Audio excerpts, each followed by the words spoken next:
taken my stand, drawn my line, and that's it.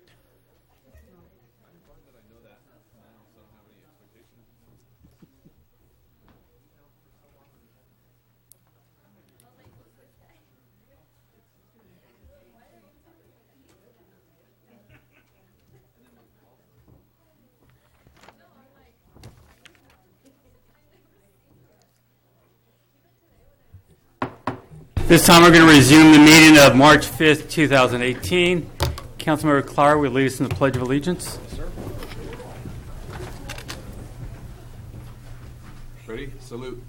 I pledge allegiance to the flag of the United States of America and to the republic for which it stands, one nation, under God, indivisible, with liberty and justice for all. Thank you very much. Roll call, please. Councilmember Gillio? Here. Vice Mayor Solario Luna? Present. Mayor Velasquez? Here. Councilmember Friend? Present. Councilmember Clower? Here. City Manager Avera? Present. City Attorney Diaz? Here. Police Captain Reynoso? Present. Thank you. Verification of agenda posting. The agenda for the City of Hollister City Council meeting of March 5th, 2018 was posted on the bulletin board on February 28th, 2018 at 4:40 p.m. per Government Code Section 54954.2. Thank you. City Attorney, do you want to report out from closed session? Yes, thank you, Mr. Mayor. There was 5 matters that were discussed in closed session as follows. Matter number 1, public employee discipline / dismissal - release pursuant to Government Code Section 54957. No action was taken on this item. Item number 2 was conference with legal counsel, anticipated litigation, significant exposure to litigation pursuant to Government Code Section 54956.9. There was 2 cases, and direction was given on the first case, which is a case involving DTSC versus the City of Hollister, and direction was given for counsel for the City of Hollister to negotiate and enter into settlement negotiations with DTSC. The second potential case, Central Coast Regional Water Board versus City of Hollister. This relates to a tomato spillage. In that matter, direction was given for the City of Hollister to enter into settlement negotiations with the regulating agency. Item number 3, conference with real property negotiators pursuant to Government Code Section 54956.8. There was 2 different properties. The first property, 420 Hill Street, Hollister, California, 95023. On this matter, direction was given for the city negotiators to pursue a renewal of the lease of the subject property with the tenant, American Tower. The second matter, property 378 5th Street, Hollister, California, 95023. Direction was given on this matter for the city negotiators to negotiate with the landowners of this property for a potential acquisition or lease. Item number 4, conference with legal counsel, existing litigation. This significant exposure to litigation pursuant to Government Code Section 54956.9. This matter is the City of Hollister versus Don Chapin Company, which is currently pending now in litigation, and no action was taken on this item. Item number 5, conference with legal counsel, anticipated litigation, significant exposure to litigation pursuant to Government Code Section 54956.9. There is 1 potential case, 400 block referendum. No action was taken on this matter. That's all I have, Mr. Mayor. Thank you very much. We'll move on to the consent agenda. Are there any items council would like to pull? A6, A6. A13. A6 and A13. Councilor Luna? Yes, A10. A10. Do we have any items from the public? I myself would like to pull A1, and then we have every item pulled. We have every item pulled Every item from the public. from the public. Okay. Well, then, we'll move to item A1. I'm going to pull this item because I just want to make some corrections. In the call to order, it should have been Councilmember Gillia who seconded the motion. In the roll call, you were actually absent, so you should have been listed as absent, both on page 2 of my minute, on page 1 and 2 of my minutes. Also on page 12, the very last page, the motion was seconded by Councilmember Friend, and carried is missing the word carried by a 4001 vote. So I'd like to make those changes to the meeting minutes. All right, thank you. Anybody from the public? Zavon Quesada? Okay. No problem. I'll make a motion that we approve as amended. There's a motion on Second. item 1. Motion second. All in favor? Aye. All right, motion carries. Item A2. We had that pulled from the public. Zavon Quesada?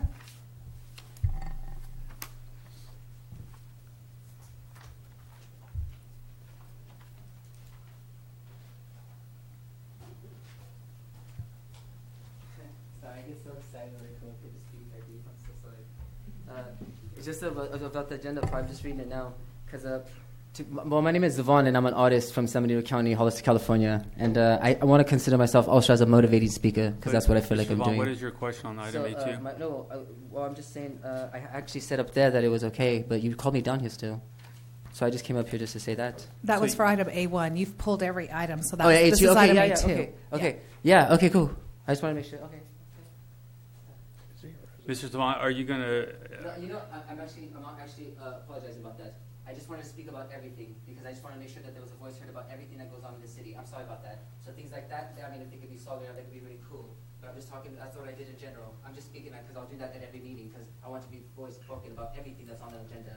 It doesn't matter what it is. I just want Okay. to be heard. That's Is there a pretty sure I can have that. motion on item So A2? moved. Second. Motion second. All in favor? Aye. Aye. Motion carries. Item A3 is public again. Mr. Zavon, are you going to come down and... Do you pull this item also? No? Okay. Is there a... Motion to approve. Is the motion Second. approved? Motion second. All in favor? Aye. Aye. Motion carries. I'm sorry, who seconded? Thank you. Item A4. Zavon? Zavon? No? Okay. Zavon? Okay. Okay. Is there a motion? So moved. Second. I'll defer to Councilmember There's Lee. a motion and a second. All in favor? Aye. Aye. Motion carries. Item A5. Zavon Quesada? Is that the resolution to the resolution for the city council of the city of Hollister approving the Santa Clara Valley Model T4 party? It is? That's the T4 Club Parade. Give us his address. So my name is Yvonne, and I'm from San Bernardino County, Hollister, California. I'm a full-blown artist. And so if I'm reading it right, a resolution for the city of council of the city of Hollister approving the Santa Clara Valley Model T4 Club Parade to be held on June 17th. Is that the one that we're doing? Yeah, why not? I think it would be a really brilliant idea to do something like that, to bring the community together with a festive. I mean, I think the last city council meeting we didn't approve something because there was going to be children and alcohol. I think they have that like at Round Table Pizza and Mountain Mike's. I mean, drink a beer, watch the kids play baseball, talk about the game, eat a piece of pizza. I mean, we didn't approve that last time because of that. So I just want to make sure that this time that I think it'd be a good idea to have some kind of festive here. T4 is pretty cool. Also bring some more popularity of things that are happening in our city. Bring different peoples and different cultures here to visit. I think it's a brilliant idea. Thank you very much. Any other speakers? All right, is there a motion? Motion to approve. Second. Motion second. All in favor? Aye. Aye. Motion carries. Item A6. Councilmember Friend. Yeah, I pulled this item. I wanted to see if the chief wanted to explain this exactly what it involves Ray. and stuff. Well, Mr. Mayor, members of the City Council, what this is for your consideration, a resolution to support the Reducing Crime and Keeping California Safe Act of 2018. The California Police Chiefs Association represents more than 330 active police chiefs in the state of California, who are directly responsible for the safety of roughly 26 million Californians. Over the last several legislative sessions and election cycles, the association and law enforcement partners have tried their best to integrate a series of major reforms into our criminal justice system. However, the cumulative effects have created impacts in our community that cannot be ignored. These major policy changes have resulted in a series of unintended consequences that have negatively impacted the public safety for communities throughout California. Changes meant to help keep someone who steals a magazine out of jail are now allowing individuals to steal up to $950 repeatedly from stores and businesses. Reforms intended to lower penalties on personal drug use and theft have diminished the amount of evidence law enforcement can collect to help solve cold case murders, rapes, and robberies. Modifications to our parole system designed to apply to nonviolent offenders are set to potentially provide early releases to serious domestic violence abusers. This initiative will help crack down on repeat offenders and protect our most vulnerable victims from dangerous individuals who take advantage of our laws. And just for instance, expanding a little bit more, under current law, rape of an unconscious person, trafficking a child for sex, assault of a peace officer, felony, domestic violence, and other similar crimes are not classified as violent felonies, making criminals convicted of these crimes eligible for early release.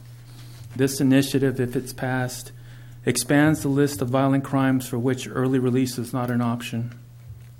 Multiple studies have shown that DNA collected from theft and drug crimes have helped solve other violent crimes, including robbery, rape, and murder. Since passage of Prop 47, cold case hits have dropped by over 2,000, with more than 450 of these hits connected to violent crimes. This initiative reinstates DNA collection for certain crimes that were reduced to misdemeanors from felonies as part of Prop 47. The DNA in this instance would be collected only upon conviction of those misdemeanors. Prop 47 changed the dollar threshold for theft to be considered a felony from $450 to $950. As a result, there has been an explosion of serial theft and an inability of law enforcement to prosecute these crimes effectively. Thefts have increased by 12 to 25% across the state, with losses of $1 billion since the law was passed. This initiative revises the theft threshold by adding a felony for serial theft when a person is caught for the third time stealing with a value of at least $250. As AB 109 was passed, it bases parole solely on the offender's committed offense, resulting on release of inmates with serious and violent criminal histories. Moreover, parolees who repeatedly violate the terms of their parole currently face few consequences, allowing them to remain on the street. This initiative requires the Board of Parole hearings to consider an inmate's entire criminal history when deciding parole, not just for his most recent committed offense, and requires a mandatory hearing to determine whether a parole should be revoked for any parolee who violates the terms of his parole for at least the third time. It is for these reasons, acting as the acting chief and with consultation from Chief Westrick, who supports this measure. This is just a supporting the measure in the hopes that they receive enough signatures to be on the ballot for November. And therefore, staff would recommend the City Council support the Reducing Crime and Keeping California Safe Act of 2018. Okay, thank you, sir. Any questions or comments from council? Mr. Mayor? Councilman Giglio? I wanted to thank Acting Chief Reynoso for bringing this forward. Critical issue here, proposition starting in 2011 with AB 109, and then back with Proposition 47, and most recently last year, Proposition 57. Our police have had a very difficult time even holding people accountable. When these crimes are decriminalized from the violent nature to a nonviolent nature, it makes it so that you can get out of jail early. And I wanted to read a couple of the other crimes. I appreciate that the chief's a complete summary there of the measure. However, there's a couple other crimes I think we should all hear. Drive-by shooting or shooting on foot. That's walking by. They have walk-bys and drive-bys nowadays, I guess. at an inhabited dwelling or vehicle, solicitation to commit murder, exploding a bomb to injure people, felony hate crime, felony elder or dependent abuse. These are all crimes that have been are no longer currently considered violent in our state. So I highly encourage the community to get out and take a look at this measure and sign it if you believe in it, and then take a look at it and vote on in November. Thank you. Thank you. Any speakers from the public? Yes, Mr. Mayor. Zavon Quesada.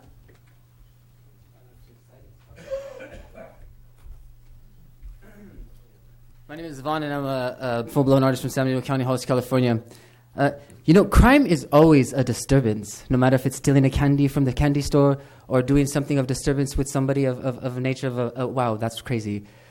So why don't we keep them from even thinking of a criminal act and get them with something already Oakland is doing and putting parks in areas where it's not, of a disturbance, and they're putting parks there, but do something more innovative and put an interactive park there where the people are actually interacting with each other on a natural level of being creative. And doing something of an interactive art park, what I was trying to pitch before in the city council meeting, that we should do those. We should actually do interactive art parks and be able to show other communities just how brilliant and innovative we are as a community as one, and bringing parks that other communities will adjust with. They're brilliant. Oakland is doing it already, and we have the community small enough to do it now. We do, and the brilliance is here, and so are the innovative people. They sit here in front of me, Mr. Savant, please address the... So yeah, of course, anything that has to do with crime to resolution it. Vote, of course, for it. Like I said, crime is disturbance. We don't want that in our city, do we? I don't know. Thank you. Any other speakers? Marty Richmond.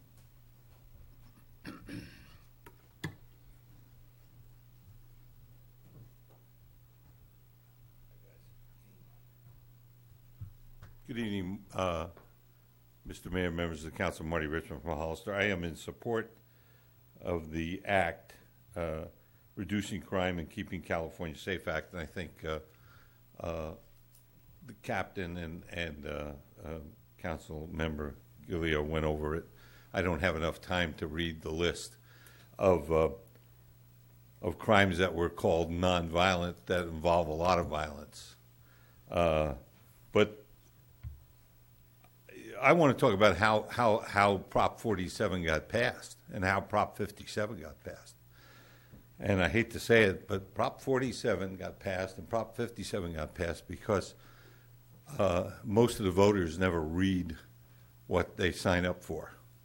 They see the word safe and they sign on. Oh, that must be okay. Or they sell it with the one line, we no longer put people who steal magazines in jail, which is fine with me. They sign up for it. They don't read the other 500 paragraphs that these professional proposition writers hang on the bottom. That turns out that somebody can do a drive-by shooting into an occupied home and be determined as a nonviolent just because they were lucky enough not to hit anybody. Okay? That's not the way the system's supposed to work.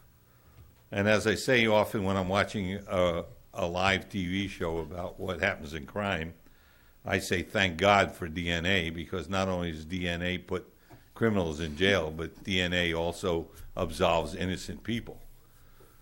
So if you really don't want your DNA checked, I got an idea for you. Don't get arrested and convicted. If you get arrested and convicted, we should be putting your DNA in the data bank. You shouldn't get what we used to call when we played Monopoly a get-out-of-jail-free card just because all you did was a little crime. Don't do any crime, and you won't have a problem. If you do the crime, be prepared to do the time. That's old-fashioned, but it's worked for a long time. It keeps the population safe. I don't think we should drop on somebody with a minor problem like a ton of bricks, but I think as soon as somebody picks up a gun or a knife or a lead pipe, that's a whole new ball game. Thank you for your time. Thank you very much. Any other speakers? There are no more speakers, Mr. Mayor. Okay. Is there a motion? I'd like to make a motion that we approve A6. Second. Motion second. All in favor? Aye. Aye. Motion carries. Item A7. Mr. Zavon? Zavon? Zavon Quesada.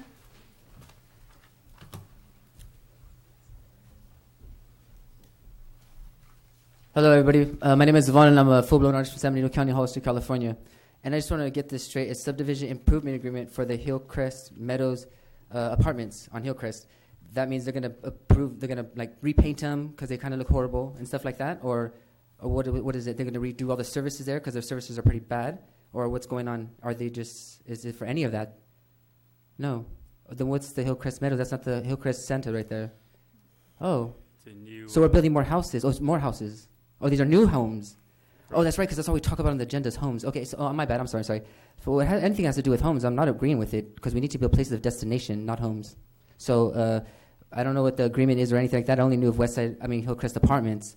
But if we have a Hillcrest Meadows, wow, we got a whole section of homes again. A lot of houses. Just, okay. all right. Thank you. Do we have any other speakers? No more speakers, Mr. Mayor? Is there a motion? So moved. Is there a second? Second. All in favor? Aye. No. 4-1. Move to item A8. I'm sorry, who made the motion? Vicky Councilmember- did. I second. Councilmember Luna, or Vice Mayor Luna, and Councilmember Friend. We'll go to item A8. Zavon Casada?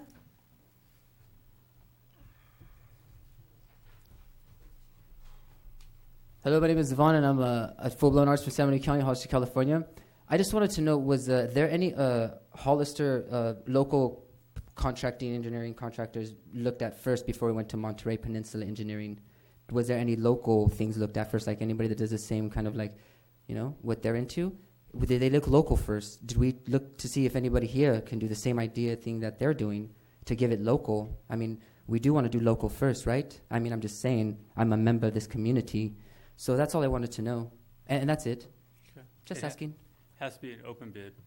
Can't just say it has to be from here, so we have to open it to all contractors that are qualified. the contractors in Hollister looked at first, though, because they reside here and they pay taxes here. All qualified contractors are allowed to bid.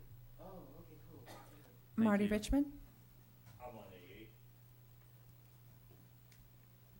I'm sorry? Yeah, I think we're on A8. A8. Oh, we got to 8? Yes, we Yes. did, sir. I lost track. As you were sleeping, we got to A8. Please forgive me, it's been a long haul, even though it's only the, so I have more than these, yeah, thank you.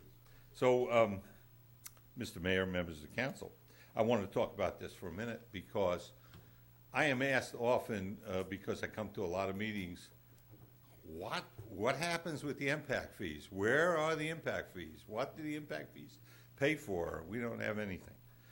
In this case, we're going to have about $3 million of impact fees at work on this project. So we got a problem. The area we're discussing about, every time we get a lot of rainfall, it just floods. And we're going to fix it, and part of the money we're going to use to fix it is going to be those impact fees.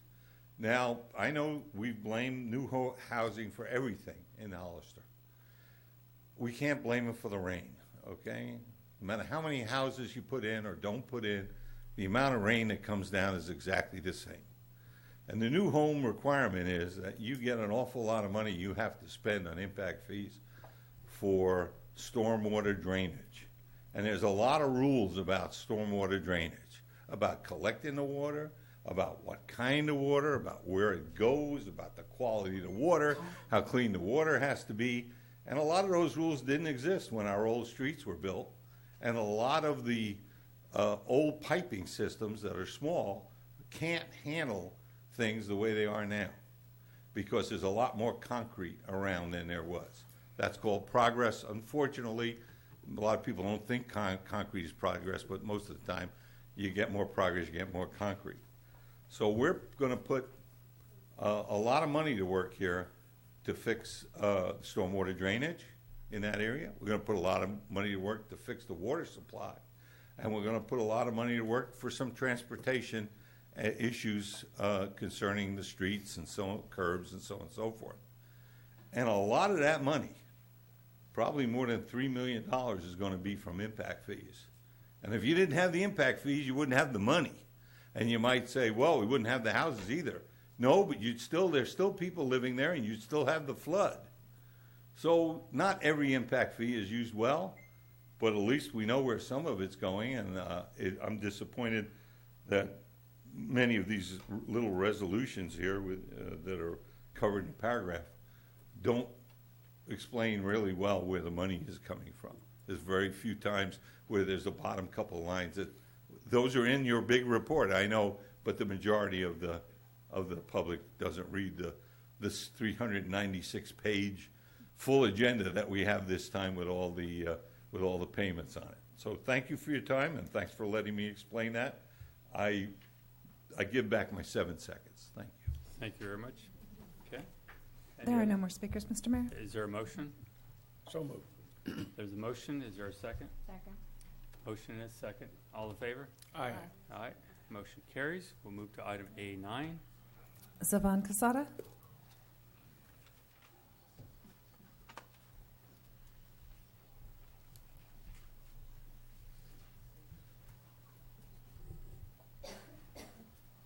Good evening, community. My name is Yvonne, and I'm a full-blown artist from San Bernardino County, Hollister, California. And, this kind of was a gamble to do this, pick everyone on here, because I thought that's how it went, and then the council picks one, and you do it from there. But since I called all of them, I want to apologize if anybody is here longer than they would wishing, because I called all of them like that. I do want to apologize for that, because I, too, want to, go do other things and see what else I can see with my city. Do you have a question about this item? But I have 3 minutes, though, I Yeah, thought. but about this item. Yeah, I'm just letting my community know I apologize about that. Please focus your comment about the item.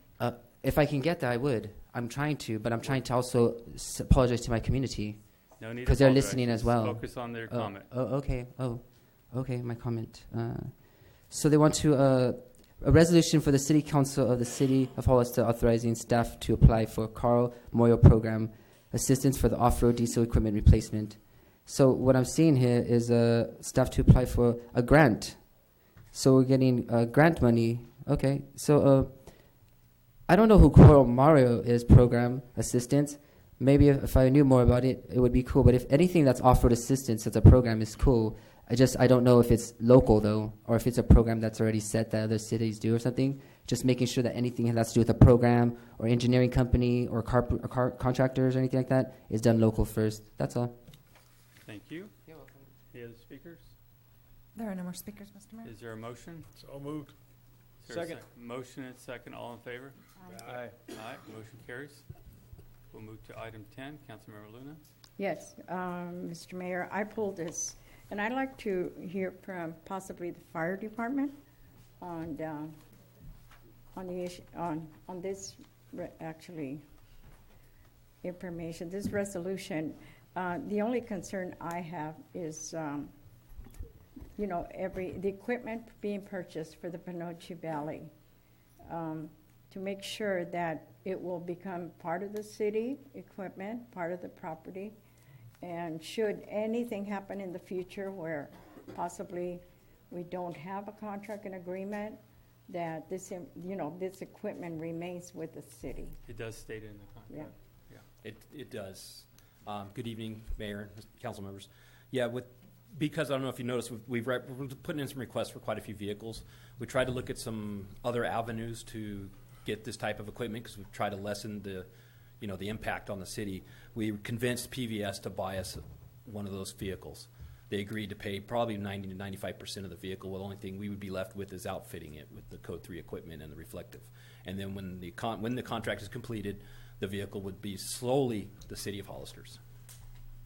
Yes, and thank you. And just follow up with actually the comment that was just recently made. We see the paperwork, we see the backup, but the community that is actually watching us right now and under discussion on these resolutions, that's why we need to be more accountable. We need to have more accountability to our residents to make sure that they understand that all this equipment being purchased, is remaining with the city. And that was my concern. Yes, we made sure in the contract that it would remain the City of Hollister's. Thank you. Absolutely. Okay. Councilmember Gilio? Yeah, thank you for pointing that out, Councilmember Luna. That's super important that there was a question. I was sitting in a fire committee meeting just observing a while back, and there was a question about equipment ownership. So I do see it here, but I think it's important that we let everybody know, and that's great. The only thought I had and I'll just make the same comment for all the following resolutions for the vehicles is, and I made this comment with PD as well. I really, I agree with Mr. Caseta back there, right? Is that how you pronounce your name, sir? Let's shop local. Let's do the best we can with, I don't know what brand of cars you're looking at, but if they are a local Chevy or a Ford, or I think that's all we have in town now. Yeah, right? Chevy that's and all Ford. there is. Yeah, I was going to say Toyota, but no. But I would really encourage you and request that we do every opportunity to follow our local purchase policy and give the local people an opportunity. Right. I believe the local vendors get a 5%. Correct. Thank you. Any other questions? All right. Do we have any speakers? Zavon Casada?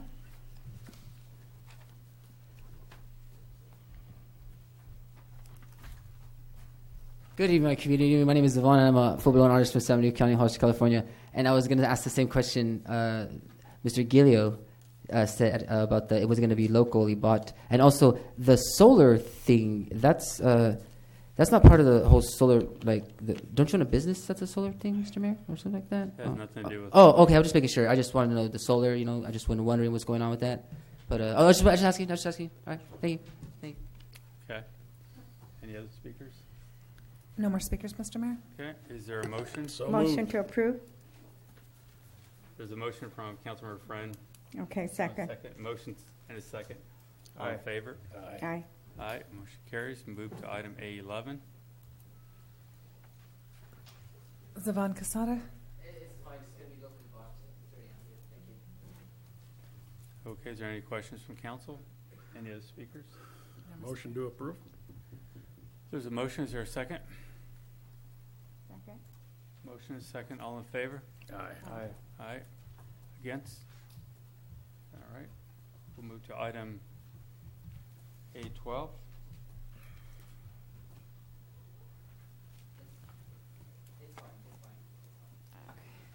No comment? Okay. Any other speakers? No, Okay. Mr. Mayor. Is there a motion on item A12? So moved. There's a motion. Is there a second? Second. Motion is second. All in favor? Aye.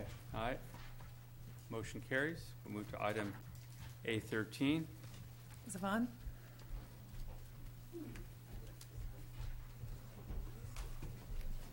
Hello, my community. My name is Devon, and I'm a full-blown artist from San Diego County, Hollister, California. I'm sorry, just the city of Hollister counseling the 2018 motorcycle rally. I mean, that is the biggest thing of the year, right? I mean, that brings in the most money. I think what would happen would be cool if we actually laid it out a little bit more in depth, instead of using like the biggest building, which the lady said that was running the whole program last year, because the homeless went out there and worked for the city. She said, "I can't believe that the mayor gave me this big building to put my information booth when he could have did so much else with it."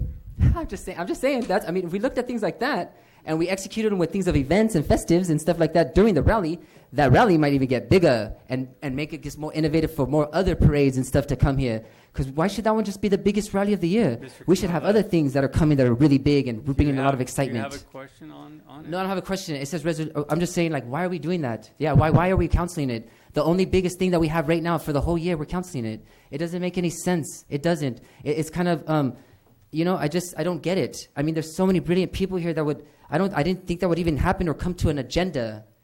Things of an agenda like a new rec center or something. I thought that I would see more of that since we all rallied about it last time, or about the pets about last time when we were all here. But it seems that things of this are going to come up. This should not even be coming up. These should be things that we should be coming together as a community to look for innovative ways of making it more exciting for next year. That's what we should be doing, not thinking about canceling it. For why? It brings so much new venues of people and Mr. conversations. Casada, again, you're welcome to be up here at every item, but please speak to the council, not the audience. If you have a question, please. The question is, why are we canceling it? And why was the last year the vault used for information booth instead of having festivals in it? And why did the Arts Center not do something as well for the last year rally so that we're canceling it this year? We will answer all the questions. I'm sure it was pulled by one of the council members. I'm sure those questions are going to be answered. Because they're probably worried too. What's going on here? I'm sorry. My bad. I'm just being myself. I'm answering the question. Okay. Marty Richmond?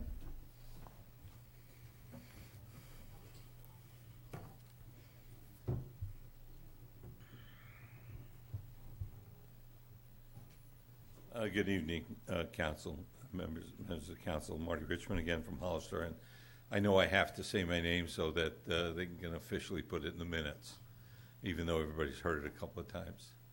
I reluctantly support the recommendation of the staff to cancel the motorcycle rally, as they did last year. And in this year, we seem to have another problem, is we don't have a promoter on board yet. Last year, my primary reason was that we didn't have adequate insurance, in my opinion. And this year, as near as I can tell, the same situation is going to exist. Yes, we didn't have a problem last year, but we're shooting craps with the public's money. And if it comes up 7, we're going to lose a fortune.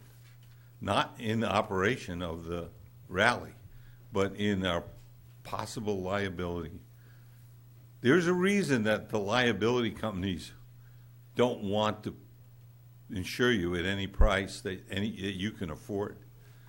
And when the insurance companies walk away, and they have the data over a long period of time in a lot of places, when they walk away, if you're not have the financial ability to have money put aside to insure yourself, and we haven't made a fund to insure ourselves as far as the motorcycle rally goes, the risk is just too great. I know most people will say, well, this will never happen or that'll never happen, but all you have to do is look at the injury rate for public protection employees, firemen and policemen and sheriffs and deputy sheriffs. And that's where the primary risk exists, because they all it takes is one fight, and I hate to say it, but we're always one gunfight away from really being out of business. And we've had those before, and you know that. So I would like to do something that the public enjoys. I hope we can find something else to do that will be a family affair and the public will enjoy. I just don't see how we can take the risk of hiring certificated people who are authorized to be public safety employees when their own employers won't cover the insurance for workers' comp and take the risk, and I don't think we can do it. So I thank you for your time. Thank you very much. There are no more speakers, Mr. Mayor. Councilmember Friend, did you call the item? Yeah, I just wanted the public to understand why it's not being done. I mean, my problem is I've been the supporter of this rally since day one, and when we brought it back to the city council 6 years ago to reignite it, one of the stipulations was that it would not cost the city any money. It's getting to where, as Marty pointed out, there's a lot of liabilities out there, and it costs the city $180,000 just in staff time. If I heard from the majority of the city members or city populace that they were willing to spend a couple $100,000 to have the rally, we'll do it ourselves. But I don't hear that.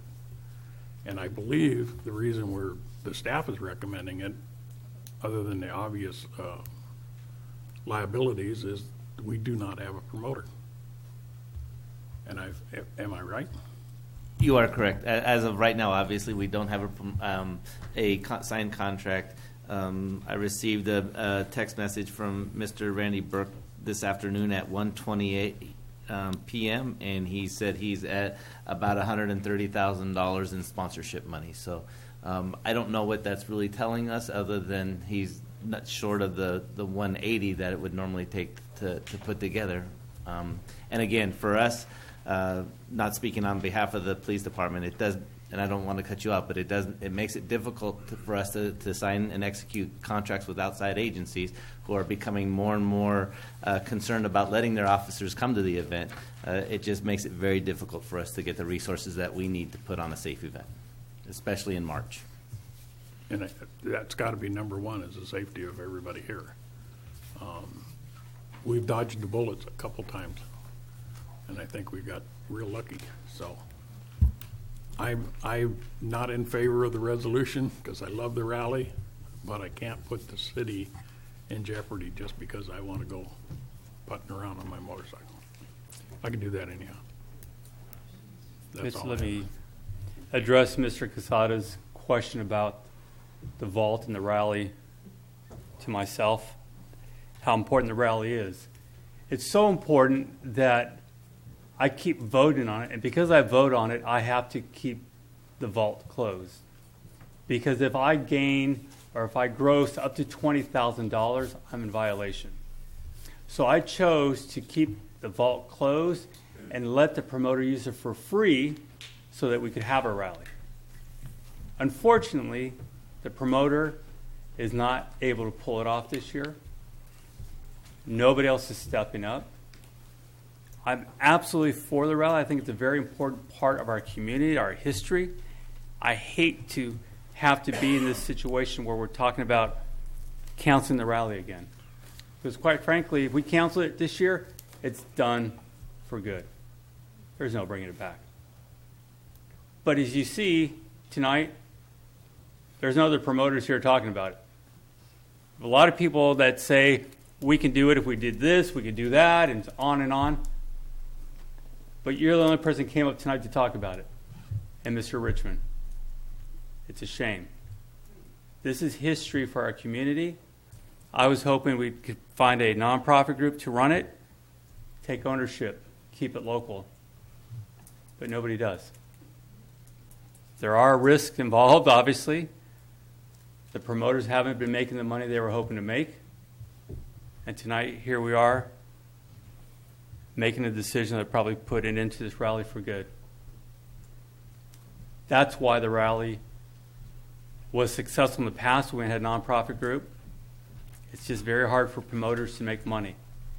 And to answer your question again, that's why the vault is closed during the rally. Because if I vote on the issue and I'm open and make $20,000 or more, I'm in violation. So I believed in the rally enough to sacrifice $20,000 each time it ran. So thank you very much for pointing that out, Mr. Casada. No, you cannot. We already spoke. So unfortunately, we're at this point now where we're making a decision, and is there a motion on this item? So moved. Second. There's a motion, second. All in favor? Aye. Aye.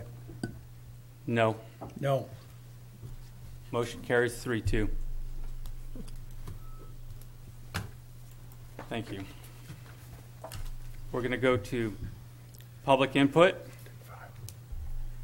Actually, we'll take 5. Thank you.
All right, this time we're going to resume the meeting. We're going to move to public input. This is the time for anyone in the audience to speak on any item that is not on the agenda and within the subject matter jurisdiction of the council. Speaker cards are available in the foyer and are available to be completed and given to the city clerk before speaking. When the city clerk calls your name, please come to the podium, state your name and city for the record, speak to the city council. Each speaker will be limited to 3 minutes with a maximum of 30 minutes per subject. Please note that state law prohibits the city council from discussing or taking action on any item not on the agenda. Do we have speaker cards? Yes, Mr. Mayor. Zavon Casada.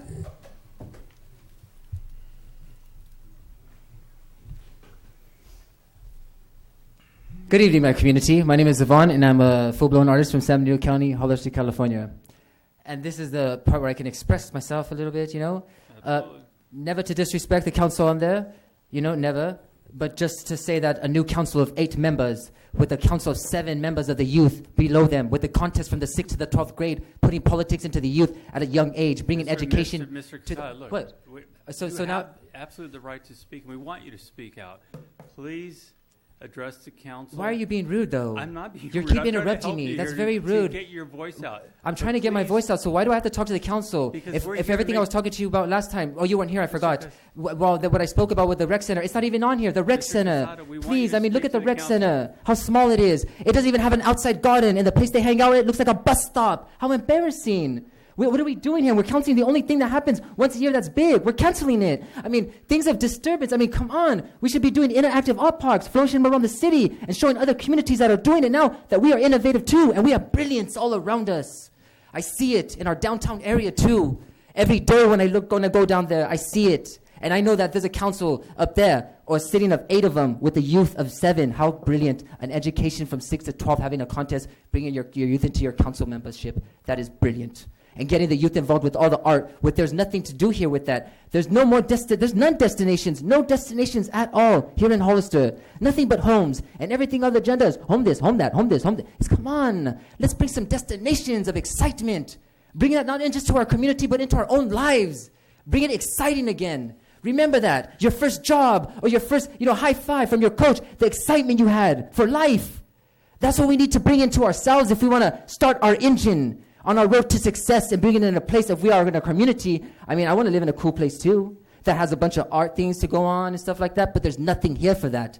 The LGBT, which Robert Rivas was supporting and had got done for, it doesn't even have a center now. They need one too, as well as a place for people that come out of detention centers. They don't get anything because they don't have no foundation to come out to. We can offer them a job with the community garden right there. That's a nursery that brings in funds for the city, with our community thrift store that we can have here too, bringing funds for the city and bringing innovative ideas. We need to start thinking like that. I say this in no disturbance or disrespect, but things need to happen where difference is here.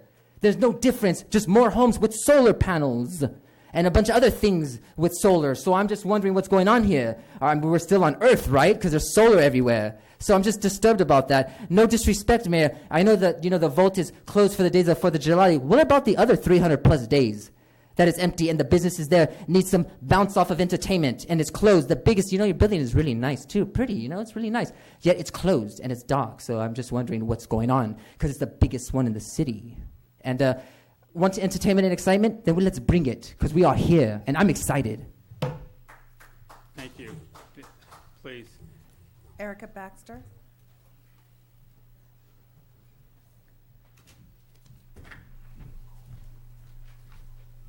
Hello. Good evening. Good evening. I should bring this down. Okay. Thank you, Mayor Ignacio and City Council members, allowing us to speak today. My name is Erica Baxter, and I'm with the San Benito County Public Health Services, and I'm privileged and to oversee our local tobacco youth coalition. We have a problem in our community. 1 out of every 7 youth smoke, and as referenced by the 2016 California Tobacco Student Survey, youth have easy access to flavored tobacco products. According to the Federal Trade Commission, tobacco companies spend more than $24 million a day marketing flavored tobacco products towards youth. Sadly, there are over 7,000 flavored tobacco products on the market. Colorful packaging and placement near the register makes them highly visible and attractive to our youth. For example, e-liquids and come in a variety of flavors like Fruit Loops and Captain Crunch that are enticing to the youth. In a survey conducted by Yale researchers, appealing flavors was one of the top reasons youth experimented e-cigarettes. According to recent data in the city of Hollister, 85% of tobacco retail sell flavored tobacco. I'm sure some of you have kids that you don't want to start smoking or be able to purchase any flavored tobacco products when they are under the age of 21. My dad, for example, started using tobacco as a youth. And I finally convinced my dad to stop smoking Swisher Sweets, which are considered flavored tobacco. As a new mom, I'm happy to know that my son will have his grandpa in his life for a long time, now that his Papa Eric has quit smoking. Witnessing people I love struggle with smoking addiction like my dad is devastating and is a struggle I don't want the loved ones of our youth to have to face, especially when these kids are barely starting their lives. In order to protect our youth in the community from starting tobacco products, we request the issue of amending the current tobacco retail license to include limiting sale of flavored tobacco to only smoke shops, or for a citywide ban to be placed on the April 2nd agenda or another agenda as you see fit. Here I have two of my youth from the coalition that would like to speak of flavored tobacco. Thank you. Thank you. Vanessa Sanchez and Maya Barrios.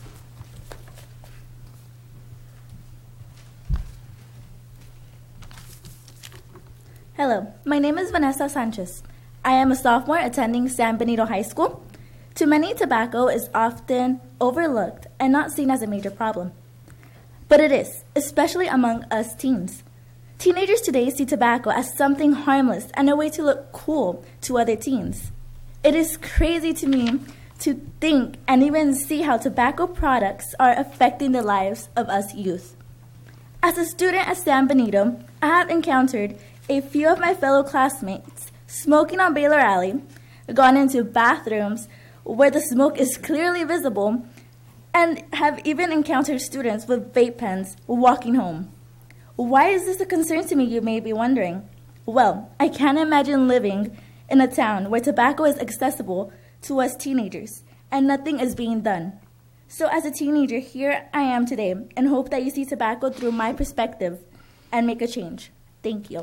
Thank you very much. Hello, my name is Maya Barrios. I'm currently a junior at San Benito High School.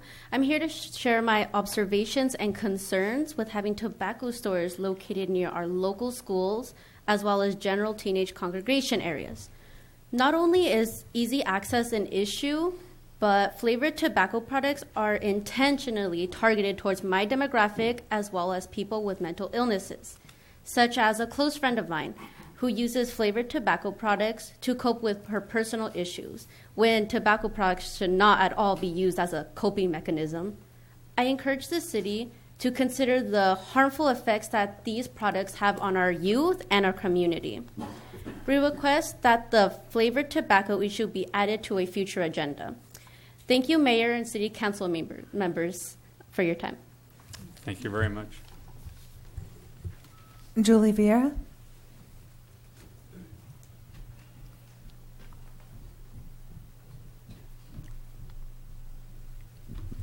Good evening, Mayor and City Council members. I just wanted to let Mr. Cervantes know that the new visitors guide is out, and there are a lot of things to do within our community. Yes, we don't have everything. Yes, we are working on things, but there is a lot to do in our community. We have 10,000 of these that are going out, that are being distributed. So we hope that people pick these up and take a look at them, and I left one for each of the council members. Thank you. Thank you very much. Marty Richmond.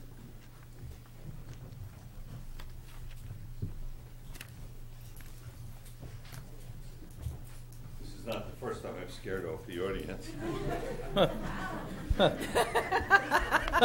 Good evening again, Marty Rich from Hollister, and I want to talk about some things that are available in the community too, or not available in the community. I'm a member of a group, and we hope to get a library resource center on the ballot by 2020. We do need more, I do believe we need more cultural things going on in the community, because I do believe that's one of the areas when, if you live in a rural or semi-rural community, you simply don't have enough access to, because most of the cultural items want population to fill up the seats. If they have for instance, if they have a stage show or something, or a ballet, or if there's a museum, a large museum, they're not going. Rarely do they put it in a rural area. We have many small museums about our history, and those are interesting. But you have to broaden your horizons if you want to be a success in today's world. This building, I've often pointed out, people have told me this was originally the library, I think, became the city hall. And the only reason it's doing it, because way back when, somebody said, let's build a public building. And the public paid for it, and the public uses it. And even today, that building serves the public. But, you got to have it to use it. And the modern thing seems to be, let's not build anything and let's not do anything that services the public tomorrow. I revere my history, my personal history, both my parents and from before my parents. I revere my religion, my upbringing. But, you got to look to the future. The future is where things happen tomorrow. And one of my favorite writers, Isaac Asimov, said, the future belongs to people who can see the future. And if you can't see the future, you're going to get left behind, because timeline moves whether you move or not. And I'm a pretty old guy, but I believe I've learned to look to the future, because I know that things don't stand still. So I urge you as a council, and I urge the public here, to look to the future and to revere what's good, but stop saying, let's not change anything. The old joke we had in the Army was George Washington left the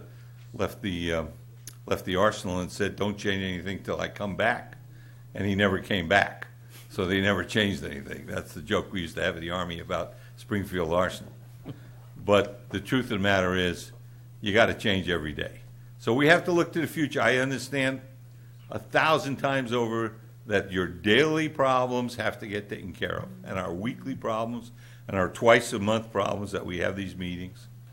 But we have to start looking down the road of what it's going to look like here in Hollister 20 years from now, and it simply cannot look the way it looks now, because that is not what the future looks like. Everybody knows it's all going to change. The transportation is going to change. The housing is going to change. Everything's going to change. We have to look to the future and say, how do we make that comport to what we want it to be like? So I urge you to look to the future and not just look to today and look to the past, and put ahead some ideas that are future-looking ideas that will leave behind buildings and leave behind structures and leave behind organizations that will serve the public. Thank you very much. Thank you. Do we have any other speakers? There are no more speakers, Mr. Mayor. Okay. We're going to move on to item D, City Manager's report. I have nothing to report at this time. Okay, let's move to item E1.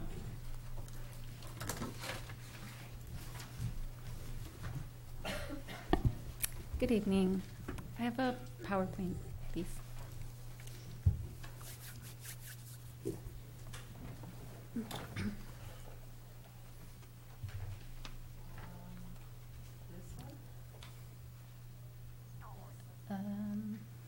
Could be either that one, or can't really see from here. You can just pop it open. She can't see yeah. it. Yeah, that one. Thank you. Right. Good evening, Mayor and members of the City Council. The applicant is requesting an approval from the City of Hollister City Council of a cannabis use permit to operate a medical cannabis manufacturing facility out of 1650 Lanaway, as shown on the screen. It is in the Light Industrial Zoning District, further identified as San Benito County Assessor's Parcel Number 051-161-005. The project site contains a one-story, approximately 17,275 square feet metal warehouse and office building. The proposed manufacturing license allows the licensee to engage in manufacturing operations such as extraction and fusion process, including processing, preparing, holding, storing, packaging, labeling, preparing, and storing components and ingredients. Conditions of approval and state regulations have been put in place to ensure the cannabis goods manufactured are in a safe and a secure manner and to ensure compliance with fire and health and safety and zoning standards. With that, staff recommends that the City Council adopt Resolution 2018-53, approving a cannabis use permit and development agreement for Cura California LLC. And I'm not sure where the clicker is. It's not here, but I did have some, yeah, it's just a site layout and then a little bit, sort of like a sneak peek inside their facility. Thank you. Side and the surrounding businesses, and is there any questions? Sorry. Any questions from the council? I have a question? The background check, is it complete? The full background check? Yes, it is on the applicants for this application. It's all complete. Yes. Okay. Council Vice Mayor Luna. Yeah, what kind of business is right next to that? I believe San Benito Shutters is right next to it. Okay. So that's the building next to Shutters? Yeah. This used to be the U-Haul office, right? Right. Yeah. Okay. Okay. The applicants? The applicant is here, yeah, and they have it's the other PowerPoint presentation, Christine, if you don't mind.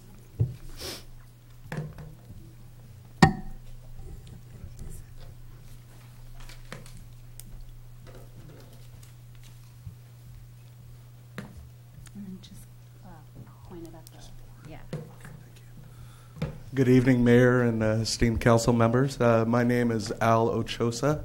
I'm a full-blown cannabis professional. In my capacity, I work as the Director of Licensing and Corporate Relations for Cura. We have, we started, I can go ahead and go through it and tell you a little bit about us. Basically, we wanted to go ahead and let you know that we are very excited to be in the city of Hollister. I've looked all over the state at various jurisdictions and have really found that Hollister is going to be very beneficial for our company, but also our personnel and also our logistics. So we're very excited to be here. The facility is perfect. We've actually been working with Dan Schutz and Sal Palma with Hollister Holistics, working with them on getting the site prepped because we know I've basically gone through all the different requirements and we can definitely meet all those. But I wanted to go ahead and just kind of run through a brief presentation about who we are. Cura Cannabis Solutions started in 2015 back up in Portland, Oregon. We started out, with some retail, with some grow, with some processing. But over the course of time, we've come to realize that unlike some jurisdictions that allow vertical integration in the cannabis industry, we've come to find that focusing on one part of the supply chain and being very good at it is the way to go. We are manufacturers. We manufacture cannabis oil for the medical market and soon to be the adult use market as well. We basically market that cannabis oil under our Select brand, Select Oil brand, and our Select CBD brand. The Select Oil brand was started by our president, Cameron Forney. Basically looking to solve a problem that a personal friend of his had, where he was nothing in the market would work, so he was able to develop something back in 2014, and it's come to where we are today with the company. So we've already grown in Oregon to almost 150 employees. We're the #1 cannabis brand in Oregon. We started in California last year and also started in Nevada.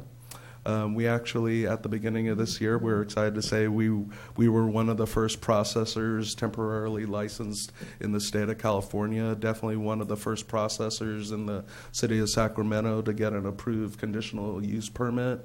So we're very excited about that. But yeah, we're definitely looking to grow in Hollister. We've actually decided that Hollister is going to be our primary manufacturing facility for the state of California. We're looking, our goal is to be able to manufacture and develop, probably 500 to 1 million grams per month to be able to distribute throughout the medical community and throughout California. And then up here is just kind of a little snapshot of our executive team, so you kind of get an idea of who we're staffed with. I personally come from a 20-year career in the commercial insurance industry, and I've actually been in the cannabis industry for a little over 2.5 years. So I've been with Cura since day one. So I've kind of watched it grow from its infancy back when we had 20 employees and a little 5,000 square foot shop. And now we occupy over 100,000 square feet between our multi-state facilities and now have close to 300 employees. I know for a fact in our newest facility in Sacramento, we're looking to hire anywhere from 75 to 100 folks there locally. So we're excited to be able to do similar fashion here in Hollister as well. So we've already, we're looking to start the build out soon. And being led by these folks, there's a lot of initiatives definitely that are going to be driving us forward. We have professionals from the tech and finance industries, from sales, from the wine and beverage industry, from the chemistry industry. So we have a lot of, I guess one thing to say is, our corporate org chart is definitely pretty enviable, even in the general business climate. So we're excited about the leaders and the people that we have, and also the people that we're going to be able to put into place here in Hollister as well. I'm going to go ahead and skip this one. Really where we come to is why we're so good is really our technical superiority, whether it's our facilities or it's the equipment or the procedures and policies we implement. Everything's top notch. We're always about quality, integrity, and transparency. So this kind of goes through a little bit of the highlights that we had in our application about some of our processes. We'll be using a closed loop system. We're going to have a technical report generated by a state licensed engineer. We're going to be using a cryogenic ethanol extraction method, which is actually probably the safest method on the market right now. Just to tell you a story, we actually had the fire marshal from the city of Sacramento come up and visit our facility up in Portland, Oregon, to see the new systems that we were developing at the time. And after they saw that, they actually changed their city code to allow use of ethanol in a non-volatile way. So we were very excited to get through that, and again, especially in a new industry as this, and most jurisdictions being very new, it all comes down to education. Again, we're very transparent, so any questions that people might have about our processes or about our equipment, we're all about letting everybody in. I understand, Councilor Friend, that this is probably in your jurisdiction. I understand, so we'd love to have you come by sometime and check out the facility when we're a little bit farther down the road. Right now, it's an empty shell, so it'd be a little boring, but we're excited to be able to get things up and running there. We do also have very enhanced quality control. Again, we have a 7-step process for all our products. And just to let you know, too, since we do focus primarily on the manufacture of cannabis oil, there's no cultivation, So you don't need to worry about a lot of odor mitigation issues. There's also going to be no retail, so you're not going to see the foot traffic. And primarily the distribution that we're doing is primarily for our own products. We're not going to be doing any third-party distribution of other parties' products. It's primarily for the testing and for transfers between our facilities. So that kind of gives you an idea of how focused we are on our mission to go ahead and be the best provider of cannabis oil to patients and customers across the nation. Again, this kind of comes down from our security and safety SOPs. That kind of gives you a little snapshot, but I know a lot of this stuff is required by Code 2, but the way we operate, we generally don't do what's just required. We'll always go a little bit above and beyond and do our due diligence to make sure we have the safest possible facility, not only for our employees and our company and our inventory and our equipment, but also for the surrounding communities and members of the public. We're going to have robust security, monitoring, alarm systems, all professionally installed. We'll have the biometric system in place. We'll have 24-hour on-site security at this facility as well. And even at our other facilities and other jurisdictions that don't require that, we still go ahead and go with a lot of the upgrades on security. Because again, we are not a flash in the pan. We're going to be here for a long time. So this kind of gives you a little overview of our product selection. Everything from a low CBD or high CBD, no THC type product in the CBD, select CBD brands, all the way up to a 99.9% non-psychoactive THCA product. And we also have new products coming on board, so we're excited to be able to do those. I know there's somebody working on a pet wellness product, so we're excited about that. And then we're also looking at doing some other tinctures and some other products that are generated through the use of cannabis oil, because again, that's all we do. Because not only do we do oil for our own products, but we also do bulk wholesale to a lot of the edible manufacturers throughout the state. And right now we do have a very robust supply chain, really good partnerships throughout the state. So again, we're excited to be able to have this as our manufacturing hub for years to come. And this kind of gives you a little bit of a snapshot of kind of what we're doing right now in the West Coast. In 2017 in Oregon, we won the Best Concentrate Company. We also were selected to be listed on the 100 best companies to work for in Oregon. I actually just found out today that we ended up being number 12 on the list of 100, the very first cannabis company to be on that list. So I can tell you that we definitely take care of our employees. We pay full-time living wages to all our employees, from the line personnel that fill the cartridges and package them, all the way up to the lab managers. We offer full health benefits, medical, dental, vision.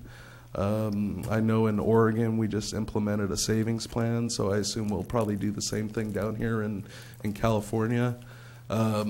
So yeah, there's a lot of good things. We're not just a cannabis company. Again, a lot of us that are part of the company have come from other industries, so we're trying to kind of be the leaders here in California to kind of show them, that you can go ahead and get into the regulated system and be able to do it right. So. And this just kind of goes through a little bit of our industry affiliations. We're affiliated with not only the California associations, but also the national associations as well. And actually, our president, we just found out, was named one of the most influential professionals in the cannabis industry in California. So we're pretty excited about that. And that's pretty much it. That's actually our team up there in Oregon. So we hope to kind of have the same kind of diversity and smiling faces down here in Hollister. So, thank you. But that's what I have. Thank you, Mayor. Thank you, councilors, and we hope to talk to you soon. Okay. Any questions from council? This time we'll open it for public comment. Public hearing. Is there any? We have no speakers, Mr. Mayor. This time we'll close public hearing.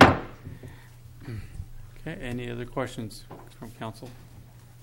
I'd like to make a motion that we approve 2018-53. Okay, there's a motion. Is there a second? Second. And resolution 2000. There's a motion and a second. All in favor? Aye. Aye. Aye. Motion carries. Thank you very much. We'll move to item E2. Good evening again. The applicant is requesting an approval from the City of Hollister City Council of a cannabis use permit to operate a medical cannabis distribution facility out of 1802 Shelton Drive. It is approximately 7.40 acres in size, and it is within the light industrial zoning district. In the past, the City Council has already approved cultivation, manufacturing at this location, and this would be for distribution. And what basically the distribution license allows the licensee to engage in the business of purchasing medical cannabis from licensed cultivators and medical cannabis products from licensed manufacturers to sell to licensed dispensaries. It also allows the distributors to ensure that the products have been tested and verified that are safe before entering the retail dispensary. Staff recommends that the City Council adopt Resolution 2018-54, approving a cannabis use permit and development agreement for the Hollister Holistics Distribution Facility. Are there any questions for staff? Any questions from council? No questions? This time we'll open it to public hearing. Do we have any speakers? We have no speakers, Mr. Mayor. We have no speakers? Okay, this time we're going to close public hearing. Mr. Mayor, if I may. I just had a couple questions about the amount of jobs. We can talk about that real quick. If Maria happens to know off the top of your head, or applicant. How many local jobs can we expect to see from this project, please? Good evening, Mr. Mayor, members of the council. Like Maria said, this permit is really a complementary permit to our existing permits for the cultivation and manufacturing that we already have at this location. So it'll give us the ability to take our finished product, transport them off-site to dispensaries, which will then be ultimately selling to the end users. More specifically, transporting to dispensaries outside of the city of Hollister. The distribution portion of it is going to be roughly probably about 8 to 10 employees, but it's really going to be the catalyst that's going to allow us to grow the other sectors of it, which is the cultivation and manufacturing, which will be well north of 100 employees on that specific site. Thank you very much. You're welcome. Okay. Any other questions? Is there a motion? Thank you. So moved. There's a motion. Is there a second? Second. Motion is second. All in favor? Aye. Aye. Aye. Motion carries. We'll move forward to item F1.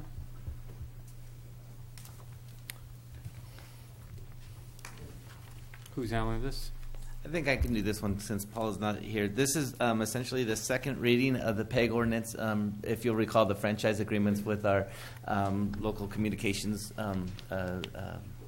companies. So again, none of the language has changed, so staff is recommending that we adopt ordinance number 1153, waive full reading and adopt. Okay. Did I say that twice? Sorry. Any questions from council? Do we have any comment cards? We have no speaker cards. Okay. Thanks, Billy. Oh, no problem. Is there a motion? So moved. Second. Second. The motion is second. I'll defer to Councilmember Friend for the second. But you beat him by a second. Oh, Yeah. it's all right. Hey, it's all yours. You've been here longer than me. Motion is second. All in favor? Aye. Aye. Motion carries. We'll move on to item F2. Good evening, Mr. Mayor, City Council. This item is for the second reading and adoption of Ordinance 1150, the speed limit ordinance. There were no changes since the introduction. Staff recommends that the City Council read by title only, waive full reading, and adopt Ordinance 1150, an ordinance of the City Council of the City of Hollister amending Chapter 10.12 speed limits of the City of Hollister Municipal Code. Okay. Any questions or comments? Any speaker cards? Is there a motion? So moved. There's a motion. Is there a second? Second. Motion second. All in favor? Aye. Aye. Motion carries. Move to item F3.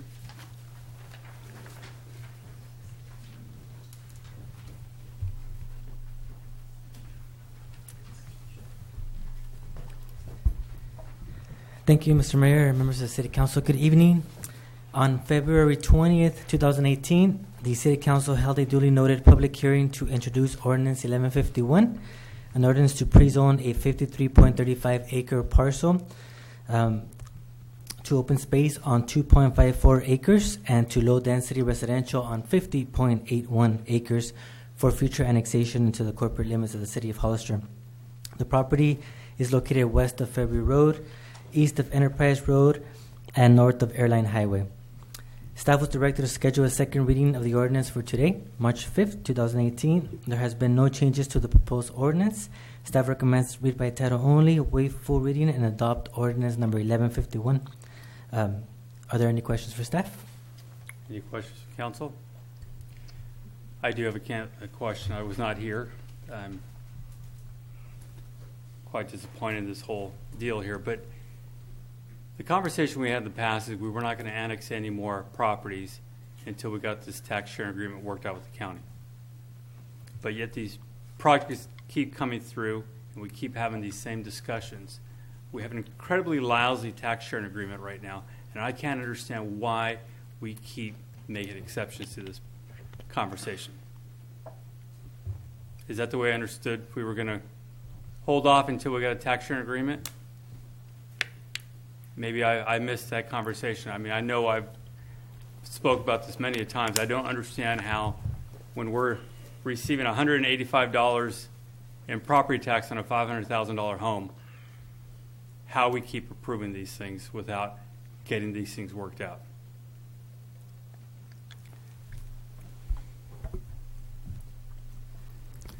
My understanding is that the property tax exchange agreement is currently under litigation. Yeah. And I recall we were not going to go through this process any longer until we got that part worked out. And I'm just disappointed that here we are again having this conversation, and we're going to get the short end of the stick again for what? Just for clarification, Councilman. you and I are on a committee that went to the county to talk to them about it, and they flat refused to even talk about it. Absolutely. So why should we hold up a project that's been in the work for 20 years because they're not willing to talk to us about it? This is not, quote unquote, a new project. West of Fairview projects have been in the book for 20 years. This is not outside the sphere of influence. This is not even adding to our quota. It's just the project needs to move on. It's been there for 20 years. And the improvements that it will make on Enterprise Road connecting to Union Road and the light at Enterprise in 25, I think mitigate the argument that we're not going to get any tax sharing out of it. I completely agree with you, but I don't think we should hold this particular program up. Okay. Councilmember Clower? City Attorney Diaz, is the current tax sharing agreement that is in effect until, I think it's 2021, still in effect? That is correct. Okay, so it sounds like we have a tax sharing agreement and it's in effect. Yes, the only issue is whether certain clauses in that tax sharing agreement are enforceable or void as a matter of against public policy or illegal. Okay, thank you. Mr. City Manager, sorry, Mr. Mayor. Councilman Gillio? Thank you, Mr. Mayor. Let's just assume, I think we're at 75-25 now. Is that correct for the property tax sharing agreement with the county? Yes. For raw numbers, if we were to assume that magically tomorrow we were able to settle with the county 50-50, could you tell me what that means on a $500,000 house, for example? As far as the an extra actual share? 25% for the city.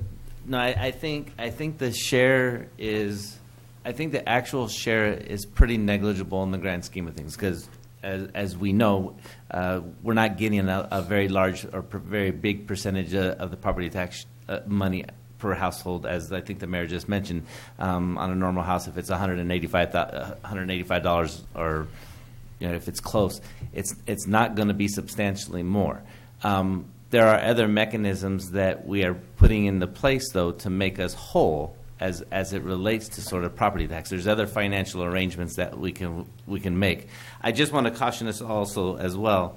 What you have before you is not necessarily a development proposal. This is really just the process in which you're zoning property to sort of conform with our general plan, which is low density residential. I don't think you're going to go out and zone some property, in that particular area at medium density or high density or industrial commercial. That's not what we're asking for. I think what we're asking for, and again, I understand that a lot of the project or portions of the project were adopted at our last council meeting, which our mayor was not at. But I would say again, the action before you is a pretty straightforward land use decision, and its land use decision is based solely on zoning and nothing else. So, and I wish I had a better explanation on what it actually means to us. But I can tell you that we strive every single day to make sure that whether it's Community Facilities District 2, 4, new ones, and 5, is that we're trying to do our very best to make sure that we're fiscally neutral on development now, because we know that we're in a spot where we don't get a lion's share of that property tax, and that is a problem. But 3 years ago, I had the conversation with the county, just like you folks have had recently. I don't think if we were going to be arguing about whether it was going to be 26%, 74%, we'd get anywhere, or 24%, 76%, we'd get anywhere, because I think that the county enjoys receiving that 75% of the revenue, and that's the way it's just been. So they're not going to give, and I don't believe that the council will give. I certainly hope you don't go less than 25. So it's a stalemate, so to speak. Well, I'm quite sure the county enjoys getting 75% of the deal, especially when the county builds in their area. We get 0% of that deal. Yeah, so that is true. Obviously, we're getting the bad end of this deal, and we continue to do this. Right. Just frustrated. I just want to make Oh, sure no. absolutely clear. I've pointed this out many of times, and I just don't understand why we can't understand that we can never get a better deal if we don't put a stop to this. Comment cards. Marty Richmond. Thank you, Marty Richmond, Hollister. Look, I perhaps because I'm not on the council, I'm the only one who can speak very bluntly. The mayor knows I agree with him on the tax sharing agreement. We're getting a lousy deal, and they're not going to give us a better deal, and we can hold out. But this, I don't think holding, and I did speak, you weren't here, on this one I did speak and tried to get us a better deal on the park, and I couldn't get a majority, okay? So I did try, and I think we should keep trying for better deals. But holding anyone hostage against the tax sharing agreement doesn't make any sense to me, because I think the council should take credit for the things it's done to reduce the impact of new development. I think they should take a lot of credit for saying you got to have an HOA. If this one will have an HOA, you got to take a lot of credit for getting the CFDs. People ask me all the time, well, who's paying for the police and fire? And I go, the homeowners are paying for the police and fire. And a lot of people don't. I've lived here 20 years. I don't pay a special tax for police and fire. So I'm getting away free, and so are all the old homeowners, because we don't pay. Most of us don't pay a special tax. We pay our property tax. We don't pay any special tax. The part of the property, if I understand it correctly, the part of the tax sharing agreement that's in the courts is not the part whether it's 25-75 or 50-50. It's all about another money grab that the county has made, and they're fighting it out with the home builders, head to head. It really has almost nothing to do with us, except that we agreed to collect the money for the county. And you guys can correct me if I'm wrong, guys and gals. But the truth of the matter is, you've made tremendous progress. And I think we've got a long way to go. Our major problem with new development is that, in my opinion, the COG has not, and the county have not put out a coordinated traffic plan to show people how we're going to pay for the road fixes. That's my issue. And that is the issue I think most of the people in this city have, and I think that's the issue most of the people in this county have. Fixing the tax sharing agreement won't do anything to get the county to sit down with the city and come up with an integrated plan to fix the road system, the feeder roads, and the, among yourselves, the roads internally in Hollister.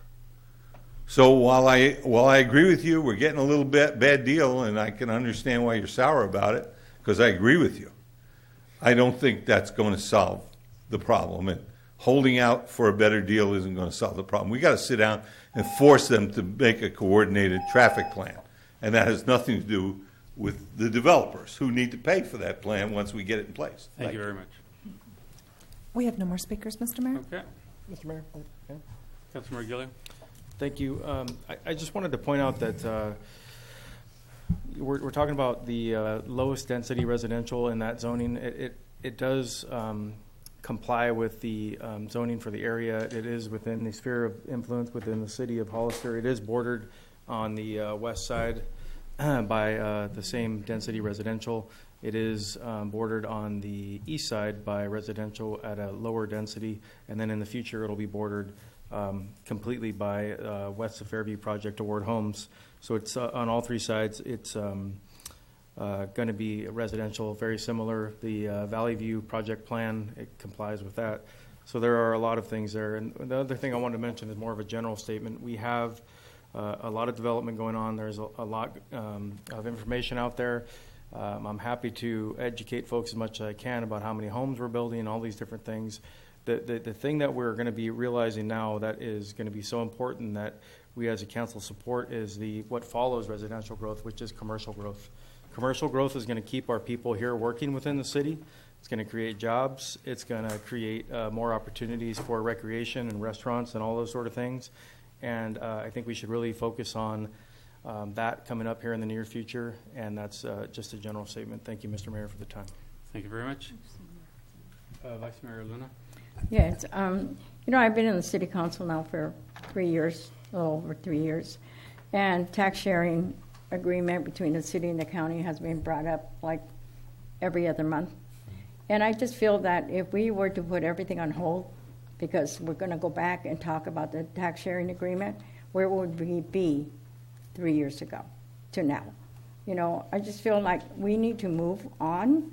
There's a lot of issues that are coming up. There's people actually that are complaining about traffic and housing being built, but yet people are moving here. People are still buying homes here. People want to live in Hollister. And so I just feel like this isn't the end of it. I mean, you still have to go through other proceedings with LAFCO and other, process. Correct. So I just feel that this is time to just move on this. And that's my comment. I could make comments here for the next 5-10 minutes, and we all know that. I've made that clear in the past. And we move on from here. Is there a motion? So moved. There's a motion. Is there a second? Second. All in favor? Aye. Aye. No. 4-1. Thank you. We'll move to item F4. Good evening again. This item is related to summary vacation of a public utilities easement and a tree planting and maintenance easement for a property at the south easterly corner of McCrae Street and Park, just north of the Walgreens retail store. This item was continued from the February 5th, 2018 City Council meeting at the request of the Hawkins Company, pending a discussion with PG&E. Since that time, all matters with PG&E have been addressed, and PG&E takes no exception to the City Council approval of this item to vacate the PUE and the tree planting and maintenance easement. Staff recommends that the City Council adopt resolution number 2018-55 to approve the summary vacation of the PUE and the TPME. Okay. Is there any questions from council? Councilmember Friend? Oh, I was going to ask Billy, is this about the last hurdle that developer has to pass to get I believe so. To get his development locked in?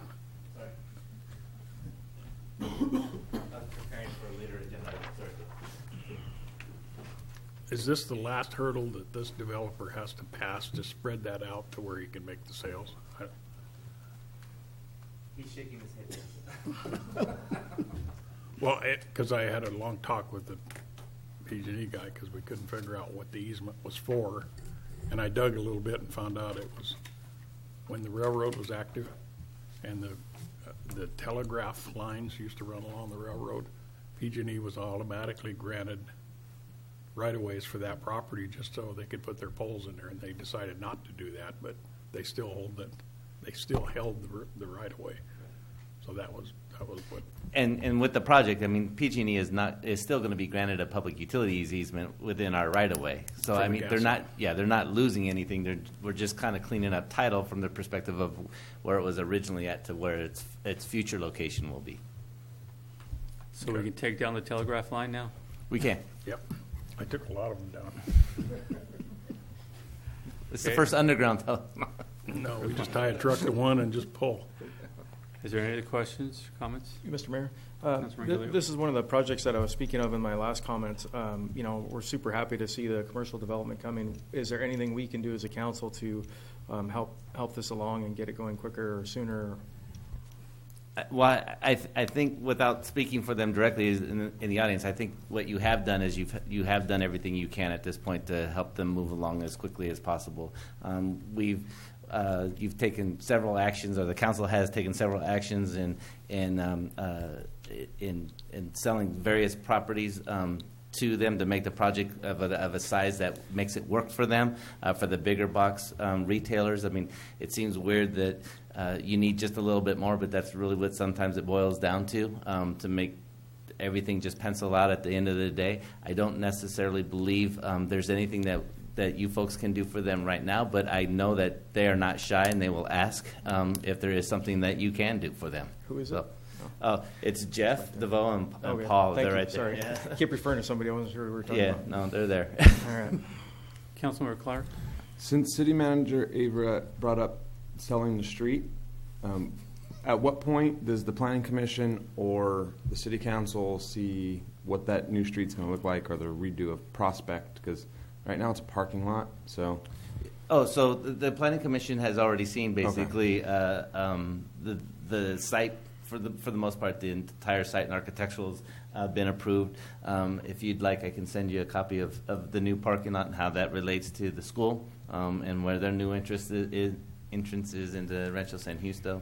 And then obviously, I think you realize that part of that sale was going to pay for the sports complex at Rancho San Justo. So all that's going to happen real quickly now. Thank you. Okay. Do we have any speaker cards? Okay. Is there a motion? So moved. There's a motion. Is there a second? Second. Motion and second. All in favor? Aye. Aye. Motion carries. Thank you. Thank you very much. Let's move on to item G1, reports from city council members regarding their committees. Councilmember Clower?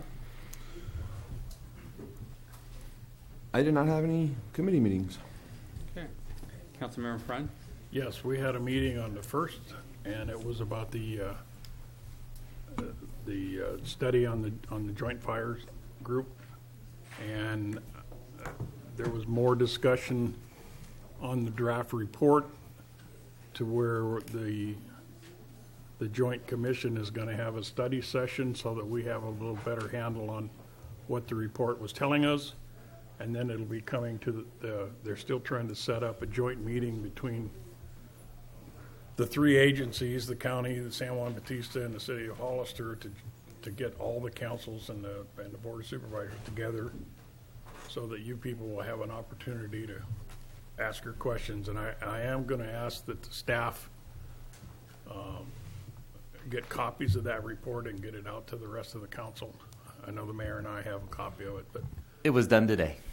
outstanding. So I would ask the council, it's great reading. You'll fall asleep half a dozen times at least while you're reading it, but it has some excellent ideas and it has some options in there, and I think we need to seriously look at the options and see what the council would like to do.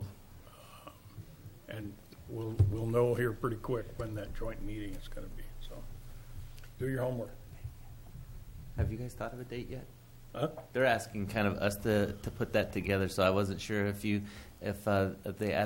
fire committee at the city level has thought of a date yet for the when you are available to do that. Yeah, we'll talk I know Cheryl was going to. She's been trying, yeah. Okay, but, she was going to try and get a date together, both for the training session and the big one. Correct. So, okay. Okay. Vice Mayor Luna? I did not have any committee meetings. Okay. Councilmember Gilio? Not yet. Coming up in a couple weeks here. We have COG, right? We have COG. Port Warner.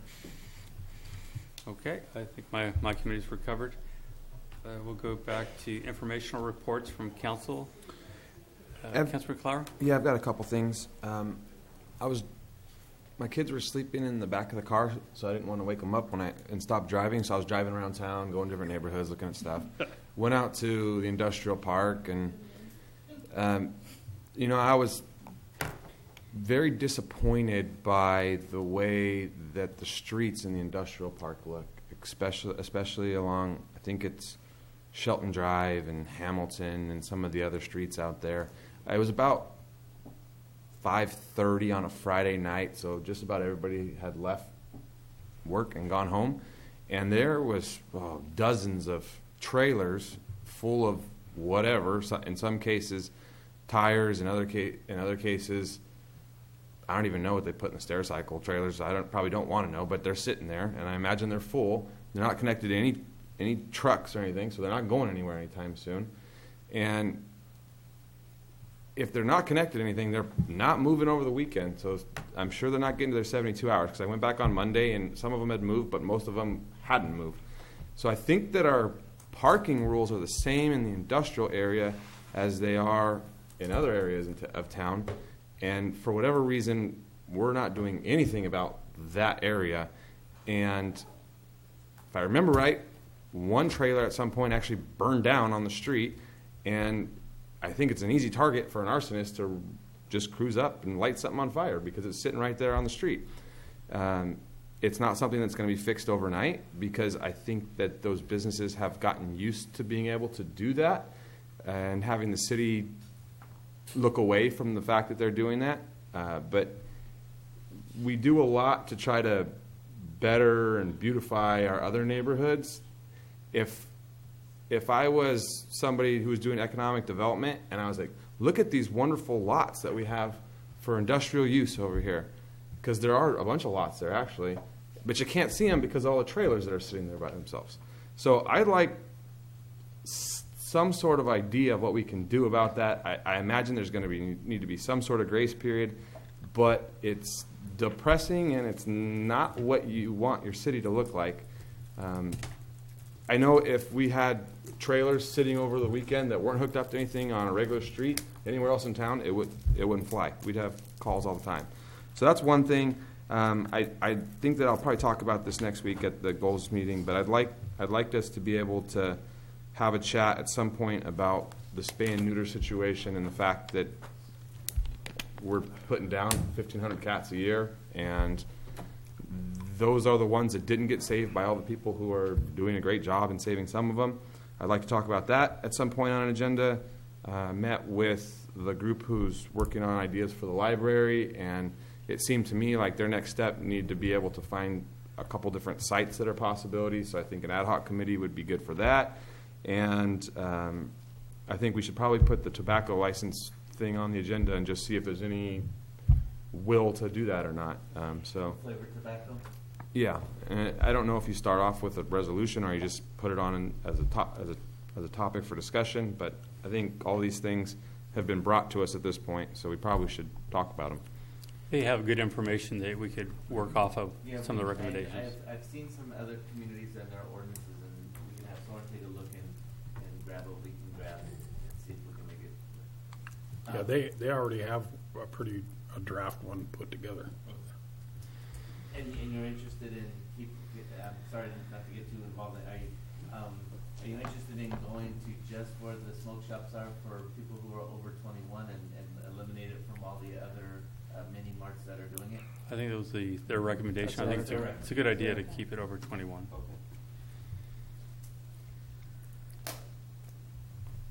Okay, are you done?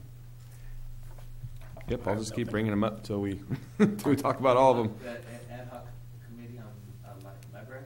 I think it would be good if we could at least put that on and talk about it. On the agenda for next time so you can select somebody? Or at least if we can talk about it, see if it's something we want to do, and if it is, then yeah, go ahead and put some people on. We'll do that.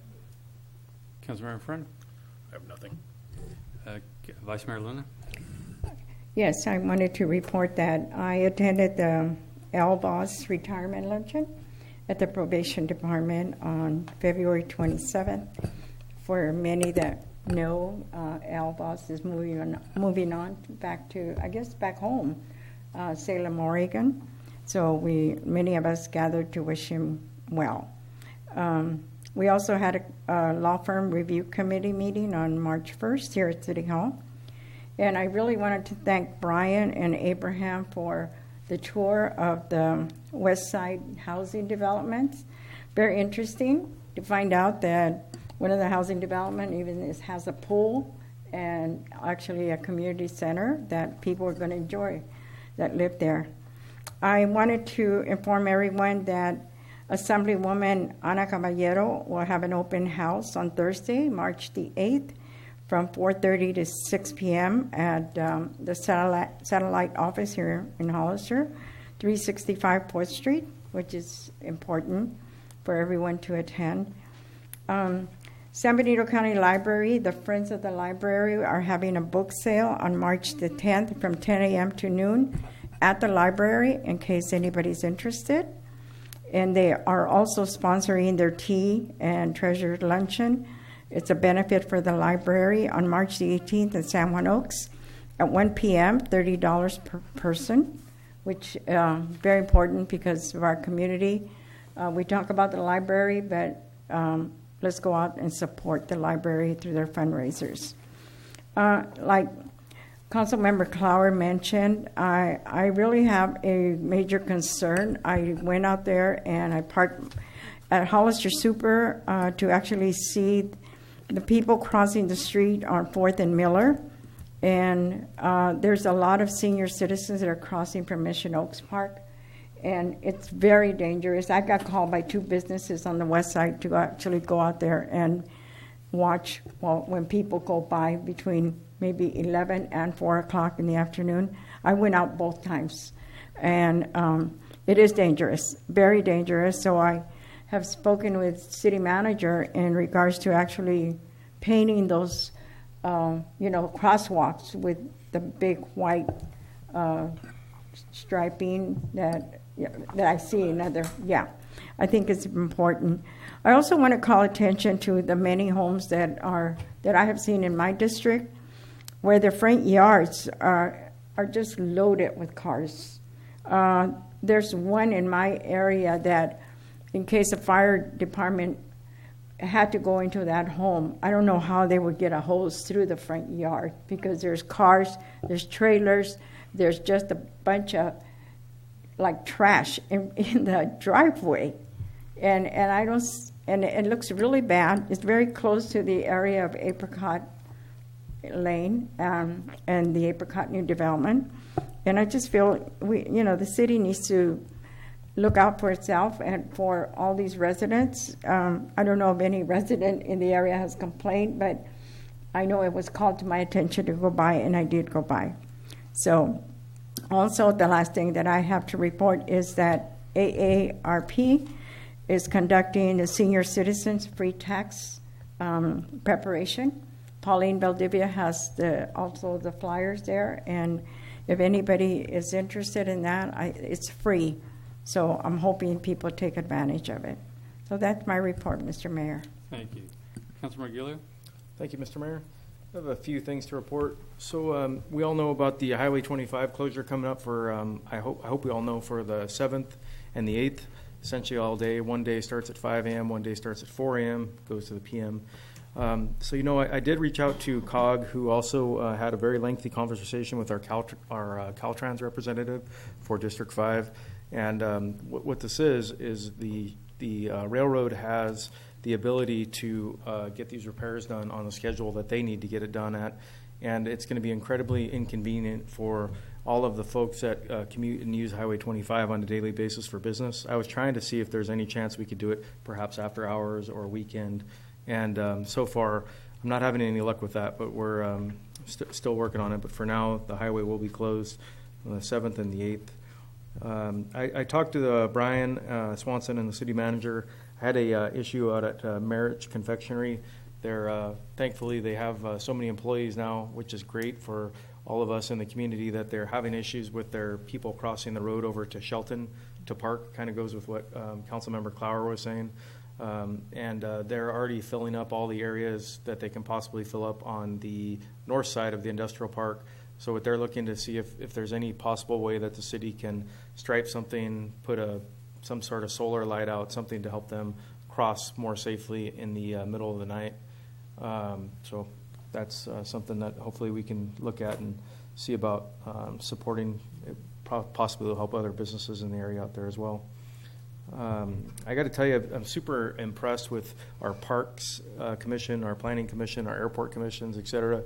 I've been attending these meetings since I got on the council, and these people are so dedicated to our community, and I can't say thank you enough for them being here and doing what they do. It really is impressive, and a lot of times there's no thanks, and a lot of times people are upset with the commissioners for different decisions they make.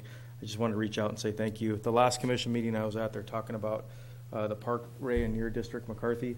The design, a beautiful design. They had a great public meeting. Unfortunately, we didn't have a quorum on the committee, but they had a great public meeting, great opinions, and great things were talked about. One of the questions that I asked at the group there was, how would you guys all feel about a camera? We've had a lot of vandalism in different parks, and obviously, Dunn Park and those sort of things. Kind of planning the infrastructure as we go. I wanted to hear the public's input and see what they thought. Or are they worried about, people watching kids or whatever? And they said as long as there's only access to the PD, they would support a camera. That was kind of the consensus. That was the consensus of everybody in the audience. So I don't know if there's a way we can program that in without taking something away. Just something to think about as we design parks into the future, and we can link it back to the PD. That would be cool. And then citizen advisory for the general plan update. This is probably one of the most important things that you folks as citizens can do to guide the future of the city of Hollister for the next 10 to 15 years. If you want to be involved and you don't want to commit at the level of perhaps running for council or that sort of thing, this is your opportunity. The application, Christine, can you remind me when it's due, Madam City Clerk? For the advisory committee for the general plan update? I'll double check. It's coming up soon. Regardless, if you're interested, contact any member of the city council, reach out to them, talk with them, any member of city staff. Obviously myself, I'd be happy to talk with you about that. Super important that we get somebody who is really dedicated and wants to get involved in that process. And then also look out for the meetings and the public accessibility and all the planning that'll go along with that general plan. Thank you. I think it's 2 weeks. 2 weeks, okay. So you have about 2 weeks to get your application in, and be ready for that general plan, because that really is going to guide us into the future. Super important. Thank you, Mr. Mayor, for the time. Thank you. Bill, as Councilmember Clower was pointing out, some of the trucks parking the industrial, they're also parking, as I point out to you, on 4th Street along the bridge. Getting a lot of cars and trucks just putting their equipment out there and leaving it there for a week or so and picking it up when they're ready to haul off to the next location. So we're going to have to see what we can do about a no parking back there, even if it means bringing back the rocks. And also to, as Vice Mayor Luna was pointing out, the lawn parking, it's been an issue for quite a while. We've been nice about it. Too nice. I think it's just time that we give that residents one warning, that's it. After that, any car parked on there, we have to do something. It's just, it's just getting crazy, as Councilor or Vice Mayor Luna was pointing out. It's just too many houses, too many cars on the lawn, all over the place, blocking sidewalks. It's a mess. And it's just a shame to see all the hard work we've done start reverting back to the old ways. We just need to put into it. Which also brings up the street sweeping. We had that conversation a month or so back, or 2 months, about if we can start looking into how we're going to start posting signs so the street sweeper can actually sweep the streets without cars in their way. It's just, I mean, you watch them go around and all they're doing, they're really just driving down the middle of the street now. It's just that bad in a lot of the neighborhoods. I wanted to thank Councilmember Gillio, and he and I met with the H-Dog group at the dog park near the airport, and they're looking for people to be involved in some of those designs to improve our dog park. And, you know, go out there and take a look at it. It really is a nice potential to be a really nice park for our dogs. And one last thing, the local schools are looking for judges for the science fair. If you have some time, please contact the county school board of education so they can fill you into the right schools. And Ray, you did it one year with me. I've done it a couple times. It's So great. It's great. It's fun, and the creativity of some of our kids just really amazes you. So if you have the time to go out and spend some time with the kids, that'd be great. I appreciate it. And that's it. City Manager? Yes, thank you. I don't have much. Just remember, next week we have a quick goal-setting meeting, and then on Saturday, I believe it's March 31st. Is that right, Christine? Is Saturday March 31st? Okay. I'll be here again in the morning from probably like 9 to 11, and then we may try to arrange a bus load of people to come take a look at some of the facilities that we have, whether it be the sewer treatment plant and the West Hills. We had grand opening of the West Hills treatment plant on Saturday. The turnout was pretty good. Despite the weather was not that great, but it ended up being sunny, just a little bit cold. So for anybody that wants to come in and ask questions about the city and potentially go on a little tour, that will be on Saturday, March 31st. That's it. City Attorney? Just one matter. We're looking into a no camping ordinance, and so we're going to sort of expand that type of prohibition of that particular use on public streets as well as private property. Thank you. Captain? I'll just like to take the opportunity to remind people that we do have some police officer positions open at the Hollister Police Department. We're looking for lateral officers as well as trainees, meaning people who have not gone to the academy. It's opening until accepting applications until the 31st of March, and so we hope to do some testing in April. That'll be for entry level as well.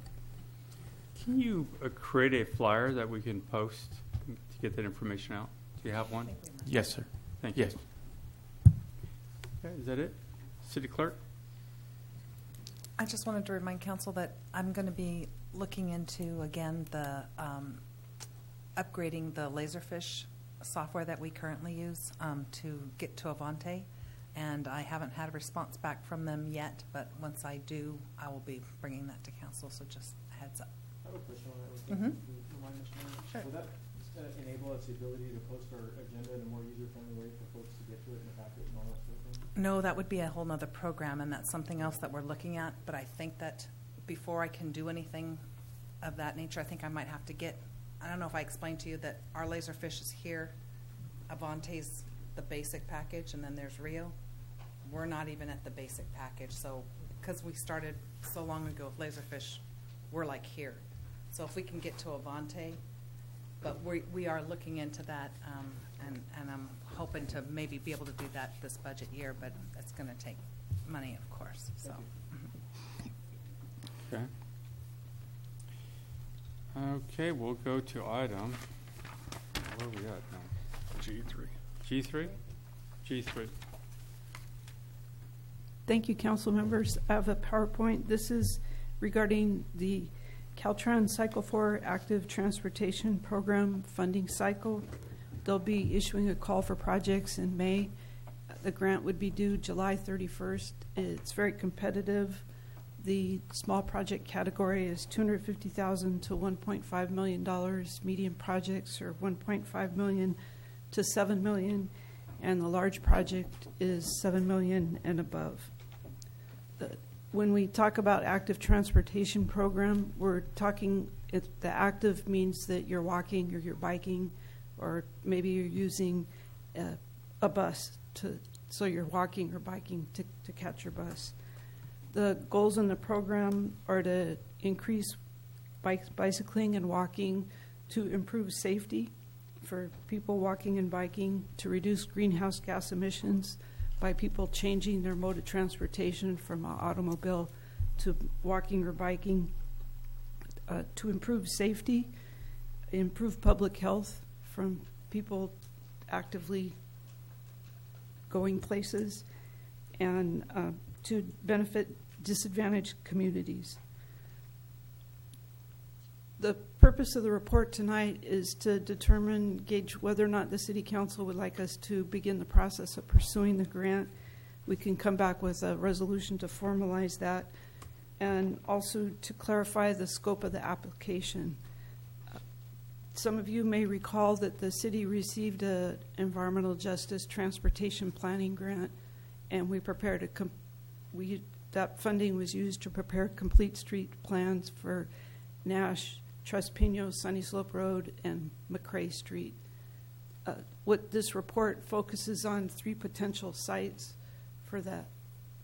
Is this on? Let's see. Okay, thank you. 3 potential types of projects. We've done some of the training for this funding cycle, and what you see on here is what they call a heat map for pedestrian and bicycle accidents. The red is the intersection of Airline and Tres Pinos Road.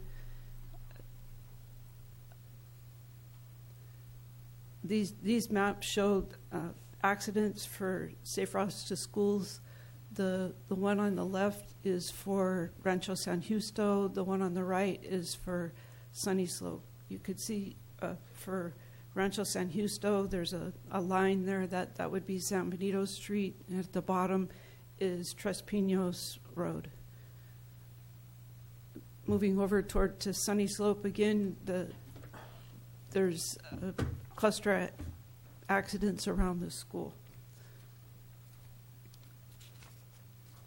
If we could get so potential projects that we could apply for would be again, complete streets improvements. When the complete street plan was prepared for Tres Pinos, Nash, and Sunny Slope, there was lower cost improvements and high cost improvements. So what we would like to establish tonight, or if you want to have a more comprehensive presentation later, we could do that, is whether we want to apply for the low cost improvements or the higher cost improvements, and whether we want to keep some of the projects on the table or take some off. One of the things I should probably emphasize is that if we submit an application, we're going to need to have a really clear engineer's estimate.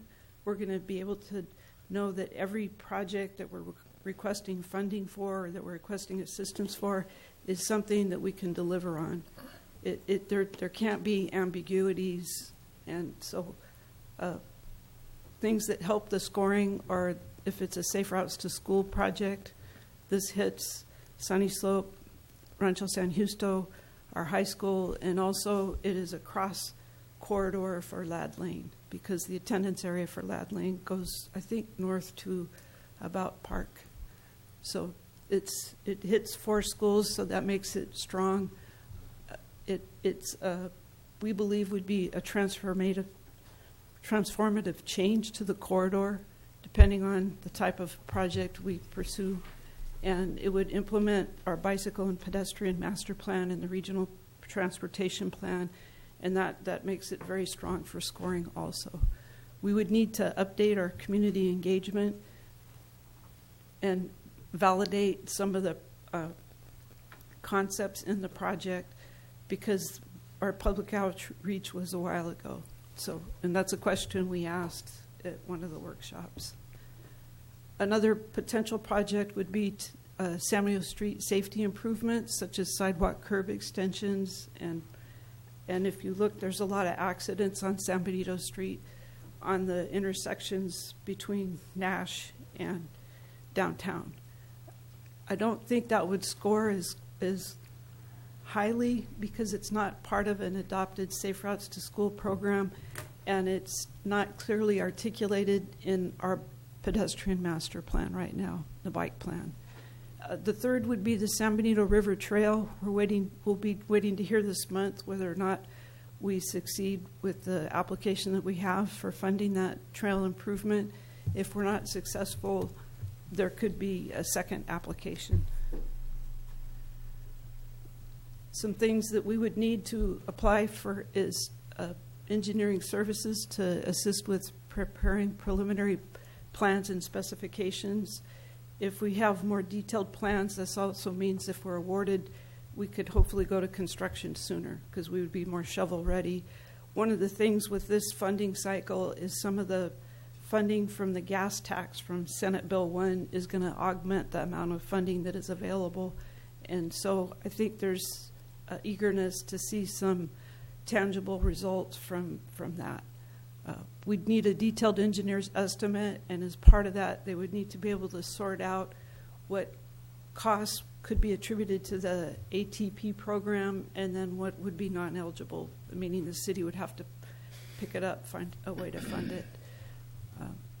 We probably need to get some updated counts for pedestrian and bicycle trips on the corridor.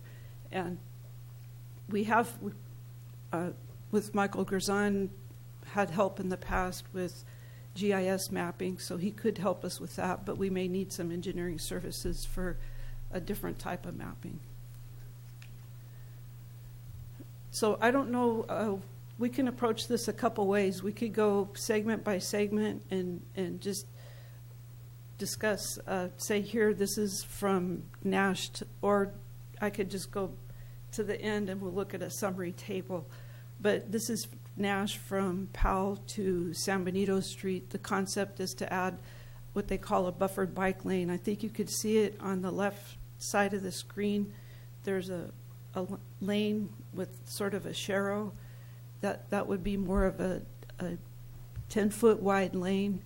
And so the travel lane on Nash Road would be narrowed. There may be some elimination of on-street parking. Today there's just a lane on one side.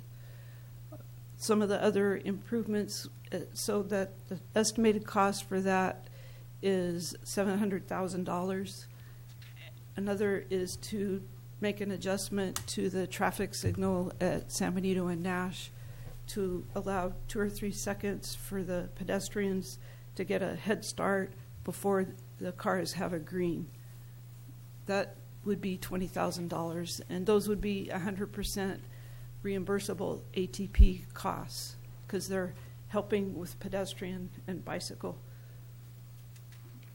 And then moving along from San Benito Street to Cushman, in the adopted plan today there's a dual left turn lane in the middle of Nash on that segment of the road. The proposed change in the plan is to again have a buffered bike lane that would take away the dual left turn lane. One of the approaches is to have what they call a de facto left turn lane. And I apologize, it probably should have been enlarged, but if you can see the arrow, it's showing that the lane kind of widens to make room for that left turn. I think this is something we probably want to validate with some of the homeowners on the corridor losing that left turn pocket. Oh, it'd be back. Oh, it's okay. That's okay. And then, if that's okay, if you go to the next one, Christine, because it's showing how that. No, sorry. There we go. That's showing that de facto left turn lane. Unfortunately, the cost for this section isn't really clear in the Complete Streets plan. So that's something, again, if we had a consulting engineer, they would help us identify that cost. These improvements, though, would be 100% ATP because they're all to help calm traffic and to accommodate mobility for bicycling and walking. Next slide. One of the concepts also in the plan, there's some enhanced improvements at Cushman for pedestrians, is the roundabout at Rancho and Nash or Tres Pinos. I'm not sure what you call it there. This would require negotiating a right-of-way with the property owner near what was Gold's Gym. I'm not sure what it's called today. But we tried to contact him before the meeting. We weren't able to meet. But if he's not willing to prepare a letter saying he would be willing to negotiate for right-of-way, then this is something we would recommend taking off from the table for this funding cycle. That would be essential that we have that and that we know that we will have a clear ability to get the right-of-way to go to construction. This is a conceptual design for the roundabout, so that it could be adjusted. When this was prepared, there was plans approved to remove what was Gold's Gym and then rebuild some commercial buildings, but that planning, site, and architectural has now expired. Just a couple of things from a safety perspective. There's been 2 bicycle accidents at the intersection. They were both with youth, age 16 and 17, and I think one of them was a hit and run.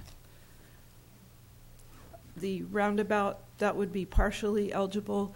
That is, I believe, one of our traffic impact fee intersections, so that could help with the funding. Their engineer's estimate was $620,000. We think that's low. So again, this is facts that we don't have all the information today. If we could keep moving. In the Complete Streets plan, there was short-term improvements and long-term, or low cost and high cost. The short-term improvement would be to narrow the 4 lanes on Tres Pinos Road and add a bike lane. The long-term higher cost improvement would have a buffered bike lane and what they call a road diet. That means that they would eliminate the 2 travel lanes and just have 1 lane in each direction and a median. There would be what's called a mid-block crossing between Taco Bell and Foster Freeze. And so if you're a pedestrian, that means that all you have to do is cross one half of the street at a time, and you have a safe place in the middle where you can wait till you can cross. We heard a lot of complaints about the difficulty crossing when we were doing the public outreach for that Complete Streets plan. For landscaping, there's different ways. This shows this being a landscape median. The cheaper way to do it would be with paint. They won't fund more than 5% of landscaping with the ATP. So that would be something to consider if you wanted to proceed with the shorter term improvements. I listened to a workshop that they had on Friday, and one of the things that the director talked about was transformational change. And I think to have a competitive application, we would need to be able to articulate that we're really changing things, that it's a good expenditure of money. And I think we can make a case that this used to be a state highway, that this is a community that helped fund getting it off the street. That before they talked about self-help communities, we were one. So their estimate for this section is $620,000. Again, I'm not sure if that's low or high. Councilmember Friend has a question for you. Mm-hmm. I don't mean to slow you down here, but have you driven on Tres Pinos 4 o'clock in the afternoon? One of the You're things going to take 4 lanes down to 2 lanes, and I understand you want a bike lane there. People now cannot get across that street, cannot make a right turn onto the 2 lanes that are coming at them, cannot get across the street unless that island is in there because they go halfway out to make, it's a mess, and then you're gonna take away 2 lanes. You will not be able to get from the high school to Sunny Slope. It'll be dead stop.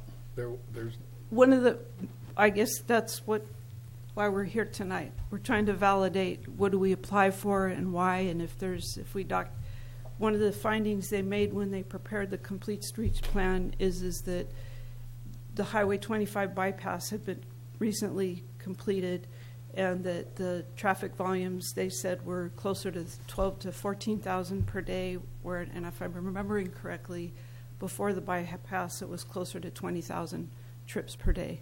So I think part of it is calming traffic. It's also, if there is the roundabout, it gives people a different way to get around.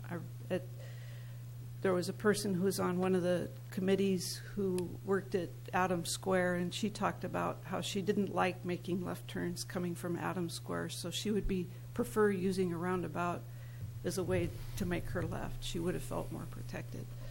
But as much as I'm I not hate going to roundabouts, challenge I you. kind of agree. Yeah. But, I mean, putting that crosswalk right there by Taco Bell, I mean, they only have to walk another 100 feet and there's a lighted intersection that they could cross at. But, I mean, now you're going to have those teenagers that are 4 deep on that sidewalk at certain times of the day running across the street, a 4-lane road. I'm not sure that's a good idea. And if you paint it, they'll use it. I would agree. The crosswalk there is kind of odd, but I would disagree as far as the traffic. I go through that area quite a bit at 3 to 4 o'clock. There are a lot of teenagers walking through there, as we know. I agree. But the congestion is closer to San Benito Street, where it's 2 lanes anyways. What I see in this section is people racing each other to get around. So I think it would help to have 2 lanes instead of the 4 lanes where people are just jockeying for position. And I think, your overall plan as you're going through, I think this is probably one of the most important areas we can fix in our town. And I think you'd win the grant. There was so many kids walking, a lot of foot traffic of young people, and on bikes, and on skateboards, and everything else. So there's a lot of traffic there, I agree. Councilmember Clower has a question. Not necessarily a question, but a couple comments. The crosswalk, people are crossing there without it right now, and they're usually running because you don't have time to get across. And unfortunately, it's not 100 feet. It's probably over a quarter mile between Ladd Lane and Cushman. And there's a lot of businesses, there's a lot of places that people want to go across the middle there. So, I mean, you're talking about adding 2 crosswalks, really, because you have one at Rancho where the junior high kids are coming from, and then, this is going to sound petty, but you have one near Super Taqueria and Taco Bell, and I've made that run across the street myself because somebody didn't want Super Taqueria, they wanted Taco Bell, so you go back and forth. Part of our problem there is that you have way too many entrances and exits coming off the north side. Mm-hmm. And if you're walking or riding a bike or you're running on that side, you're lucky that you don't get hit every single time that you go through there, because there's like 8 of them in maybe 3 properties. It doesn't make any sense. The other problem is that you have way too many people trying to make a left. You shouldn't. I live over here on this map, and when I go to the gym at the Y, I make all rights. I make a big loop, so I never have to make a left, because then you don't have the danger of making lefts on this road. But yet you still run across that. I haven't done that. I haven't done that recently. I'm a Super Taqueria guy. I don't have to go across the street. But this is a dangerous stretch in perfect conditions. And then when it's dark, further down toward the high school, you can't see anything. The street lights are in the trees. We've let people put their fences all the way out to the curb, or to the sidewalk, so you can't see around when you're making turns off of Sally Street. And then if it's raining, it's even worse. And people, I wish that they were made better decisions on this road, but they will run out in the middle of the street at any time. And I watched some people on this street they see the cars, they don't care. They'll just walk out. They just rolling the dice that people are going to stop. So I hope we could do all this. This was one of the first things that I got involved with even before I was on the council. I was at Rancho going through this thing and saying, I like a bunch of roundabouts. I know we don't really, I don't think it's going to be on here, but if you had more roundabouts, people wouldn't have to make U-turns. They wouldn't have to make 4 rights to get back to where they're going. So, I support this wholeheartedly. I think that it will slow traffic down, but that's one of the reasons that you can't get out of those parking lots is because the cars are going really fast. So, thanks. Absolutely. Vice Mayor Luna. Yeah, Mary, what is the total amount of the grant that you can apply for? Because I see there are different categories of projects. You actually have 4 projects here, 4 plants. Up to Right. $7 Well, million, right? that's what one of the things we're trying to establish tonight, because one approach we could take is that we would apply for, well, one is we don't know if we can get commitment from the property owner for the roundabout at Rancho. The other is if we're going to apply for the road diet, where we narrow it so we have just 2 travel lanes on Tres Pinos Road, or whether we keep 4 lanes and have a bike lane. If we do the lower cost funding request, it would be closer to, I think, I have it, a little over $1 million, I think, maybe 1.5 million. But then if we go down to 4 lanes, 2 lanes throughout the corridor, it could be close to 2.5 million. A lot of these costs would be ATP eligible. They're looking for leveraging, for local commitment.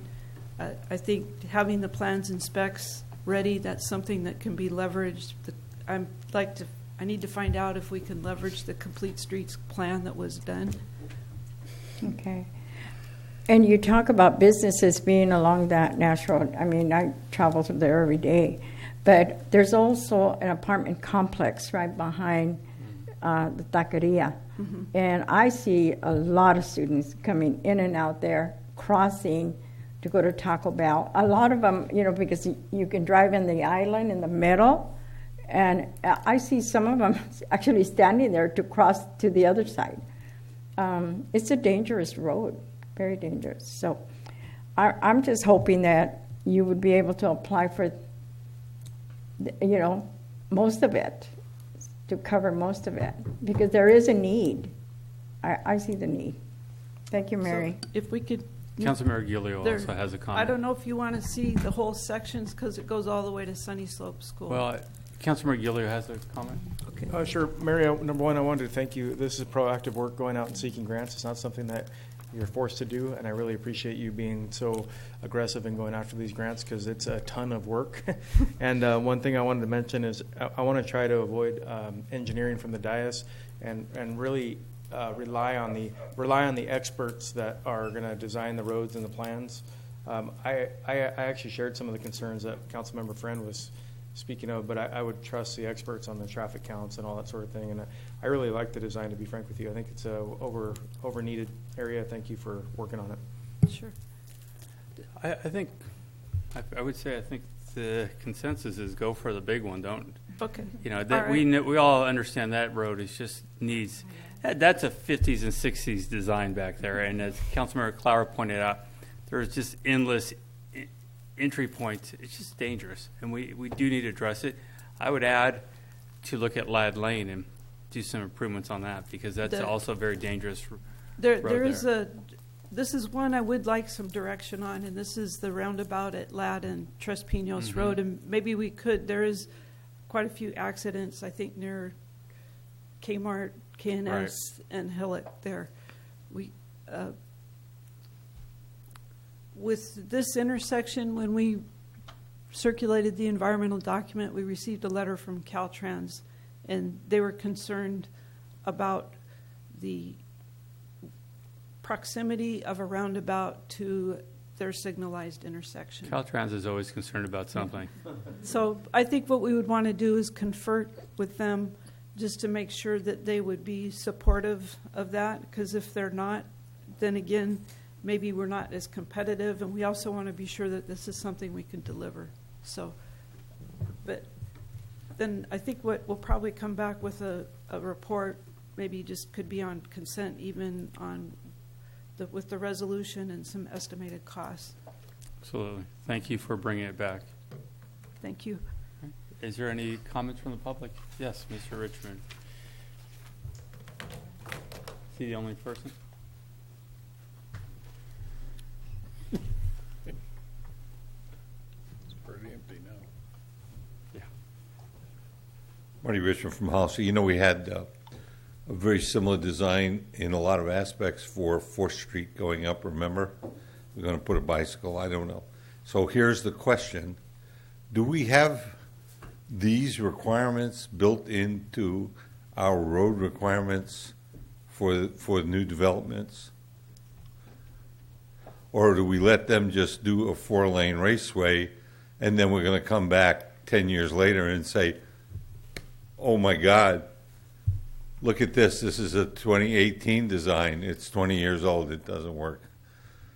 I mean, what we're doing is we're taking the exact same roadway I see showing up all over town, and we're chopping it up. I'm not saying without good reason. I'm just saying we're chopping it up, and then we go lay more road that looks exactly like that, I guess, so we can go after another grant to chop it up. I just want to make sure as the developments go down 4th Street especially, which is a long straight run with, in many cases, businesses on both sides, and mentioned about people having difficulty crossing, and as we build it out, we're going to have to make sure I assure you, you can take my word for it, we're going to have the same exact problems as far as people and students and people crossing. And why don't we try to, may I say, get ahead of the game by building it right the first time rather than the second time? And I see these extra lanes we're adding, and I'm not against extra lanes. I want the traffic to move. But I see these straight as an arrow extra lanes we're adding, like up Meridian or wherever it is. I get a little confused on where exactly they are. But the street's getting wider, and the distance between the lights or where a pedestrian can cross is going from 100 feet to 300 feet to a quarter of a mile to a half a mile. And as more and more people are walking or bicycling, more and more of them are going to say, I'm not going down to the corner where the light is. I'm going to cross right here. So maybe we ought to start looking at that when we put in new developments to make sure that we get the appropriate amount of crosswalks, the appropriate amount of slow down or whatever it is, traffic calming, whatever you call it. I know that's not directly related to asking for a grant, but I think it's important to do. Thank you for your time. It'll save us to ask from the next grant. Thank you for your time. Thank you very much. Okay. So you'll bring this back? Okay. All right. Let's move on to item G4. This is related to the Welcome to Hollister sign that we've been working on. We've consulted more with Caltrans, and one of the takeaways from that, if you recall, we were exploring the possibility of having 2 Welcome to Hollister signs near the island there. And what they explained to us is that you can have a welcome sign on a highway. This is 156, one in each direction. And Scott from Caltrans has been very helpful, and he explained that what we want to make sure is that it's in advance, where the driver is going to be making a decision to make that turn, then to, let's go to Pinnacle. So they would turn right on San Juan Hollister Road. So this slide shows you a potential location for that. For Caltrans standards, it'd have to be at least 52 feet from the fog line. We would potentially be able to meet that standard where you see the arrow, and that would be in advance of the decision. That when we spoke with Scott also, he explained that approval of an encroachment permit goes to this Sacramento. It's not with the local district. We would have to provide a written review of all the alternative locations, document that there was nowhere else we could find. We'd need to pay to have model or scaled plans prepared. The plans would need to be engineered, and we'd need the traffic plans and specs. So what I'm just explaining is that we think this is a good location. It's going to cost some money. I don't know specifics, but I'm guessing it could easily, wouldn't you say, go to 40,000? Yeah, and maybe higher. And so the other location we looked at, if we could look at the next couple slides, Christine. Sorry. That's the next one. There, thank you. This is San Felipe Road and Highway 156. So as you can see there, that red line is Caltrine's right away. There isn't a lot of room there. Another approach is to contact private property, and that could also be the case at the slide I just showed you closer to San Juan Hollister Road. I don't know what the cost is for putting signs on private property. So if it's your pleasure, we'll look into that and see if we can negotiate that. Or we're seeking direction, do you want us to pursue an encroachment permit near San Juan Hollister Road? Again, for one sign, it's with the current, another issue also is it may need to be a little bit smaller because they have a cubic foot limitation. And we went back and forth on what that is because there's a lot of airspace in our conceptual sign. But that could be $85,000 for one sign. If we do two, again, that's $67,000 per unit, and if we do three, it's $65,000 per unit. But if we're applying for an encroachment permit, then that increases the cost quite a bit. I think it's worth personally talking to private property if possible. I mean, it doesn't hurt to see about. None of that in this slide here is prime ag, so I couldn't see it being a ton of money. And we do have options. We have the encroachment or we have private, so it isn't like we're over a barrel, right? Right. We can still negotiate Yeah. and potentially get a good price for it. And if it's not in their right of way, they don't have jurisdiction. There you go. So. Okay, Councilmember Clark. Thank you, Mary. What does the fog line mean exactly? It's the white line on the highway. On the right side? Yeah. Oh, Yeah. so 52 feet's not really that far. It's like 17 steps. Encroachment permit, I feel like you're probably going down a black hole, unfortunately, there. And it's going to be a bunch of money that's just following us down that black hole. This is maybe a tangential. Is there any plan for the county to ever put their wayfaring signs up? Because the signs that were approved in that plan would help with this and not cost $100,000. If it's in the county right away, you mean, or Well, there's just if they signs help? along all the corridors that are supposed to go in. I think Right. the city's pretty much done all of ours. I don't want to speak for anybody else, but I think we'd be almost better off putting up the signs for them, and it'd be a lot cheaper than going through this process for some of these ones. I don't know. It's just hard for me to. I think you end up chasing good money after bad money with anytime you're dealing with the state. This would be a neat location for one, and it'd probably be wanted to be two-sided because so you can see it from both directions. Mm-hmm. But I think the wayfaring signs is something that it's already been approved. It'd be helpful. I think maybe it's something you might want to. There's a couple things. Is the county just adopted its CEDS? It's a Community Economic Development Strategy, and in it they call out the wayfinding. When we took it to intergovernmental, the cost was a lot higher than we've ended up doing, thanks to Mike Chambliss and his crew. We have the equipment here also to fabricate them in-house, and he figured out ways to construct them with economy in mind. And so I think that maybe we could bring that information back to intergovernmental or something to the county to let them know that it's maybe not as expensive as they initially thought. I think I've brought it up at intergovernmental twice, and at some point, we've probably got to think about where most of these arrows pointing people. I think they're pointing them to the city of Hollister, and so if it ends up costing us a little dough to do it, I think it makes more sense than waiting for them, because I pretty much proposed that we could print the signs for them if they bought the materials and put them in, and that didn't really go anywhere. So. I think at the time, though, it just wasn't clear. I think we could do that again and get cooperation. If not, you're right, just we put the signs up. Personally, I favor more of the San Juan area, San Juan Road sign. I know it would be hard to get the permit from Caltrans, but I believe we can get it.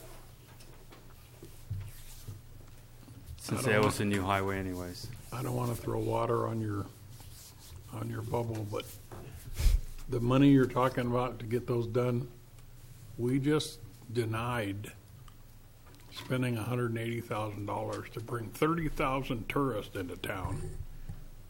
So we're going to spend $80,000 on the chance it might make somebody turn right and go into town.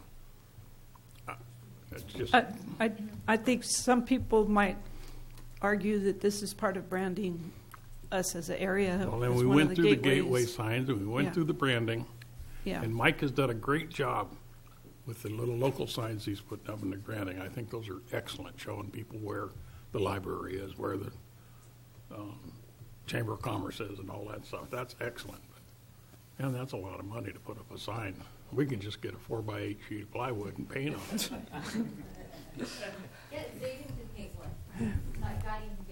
Yeah. Put him to work. All right, guys. So, is there a consensus on what you want Mary to do? Do we want her to look into the permit or look into the property owner? Or we could look into the property owners. Property owner. On the San Juan Hollister Road, if we go back to, there's a slide there where we show it. There you see the red line. Just on the other side of that blue arrow tip, that's private property. So we'd be very close, and it's still up high a little bit on a hill, so it'd be elevated. I think that would so be we that can would look into that. That would be an excellent place to put. Yeah, I think you should give it a try. Try to get the permission. Yeah, plan for that. Yeah, that's why we're getting them 52 feet from the white line. From the new design, not the old. Right. Okay. Well, it's already 4 lane does, there. but Can I ask a quick question, Mr. Mayor? I promise it's a 10-second one. Is there any chance where we can use CDBG money for these signs? I think the city of Soledad may have used leveraged some of that money for their signs. I think they may have used redevelopment money. I think CDBG, usually they're for economic development, there has to be a nexus for a job. If we were, and we're not a 100% disadvantaged community. Okay. That's fine. I just wanted to double check. Okay. Thank you. Well, we could hang a little sign underneath that says now hiring. Help wanted. Yeah, right. Okay? Okay. We're okay there? Thank you. Okay, perfect. Thank you very much. All right. HIJK. There's Move no for business. adjournment. Motion to adjourn. Second. Motion is second. All in favor? Aye. Motion carries. Yeah, I'm just worried. Don't put it 52 feet in the front. Very productive evening. Because the road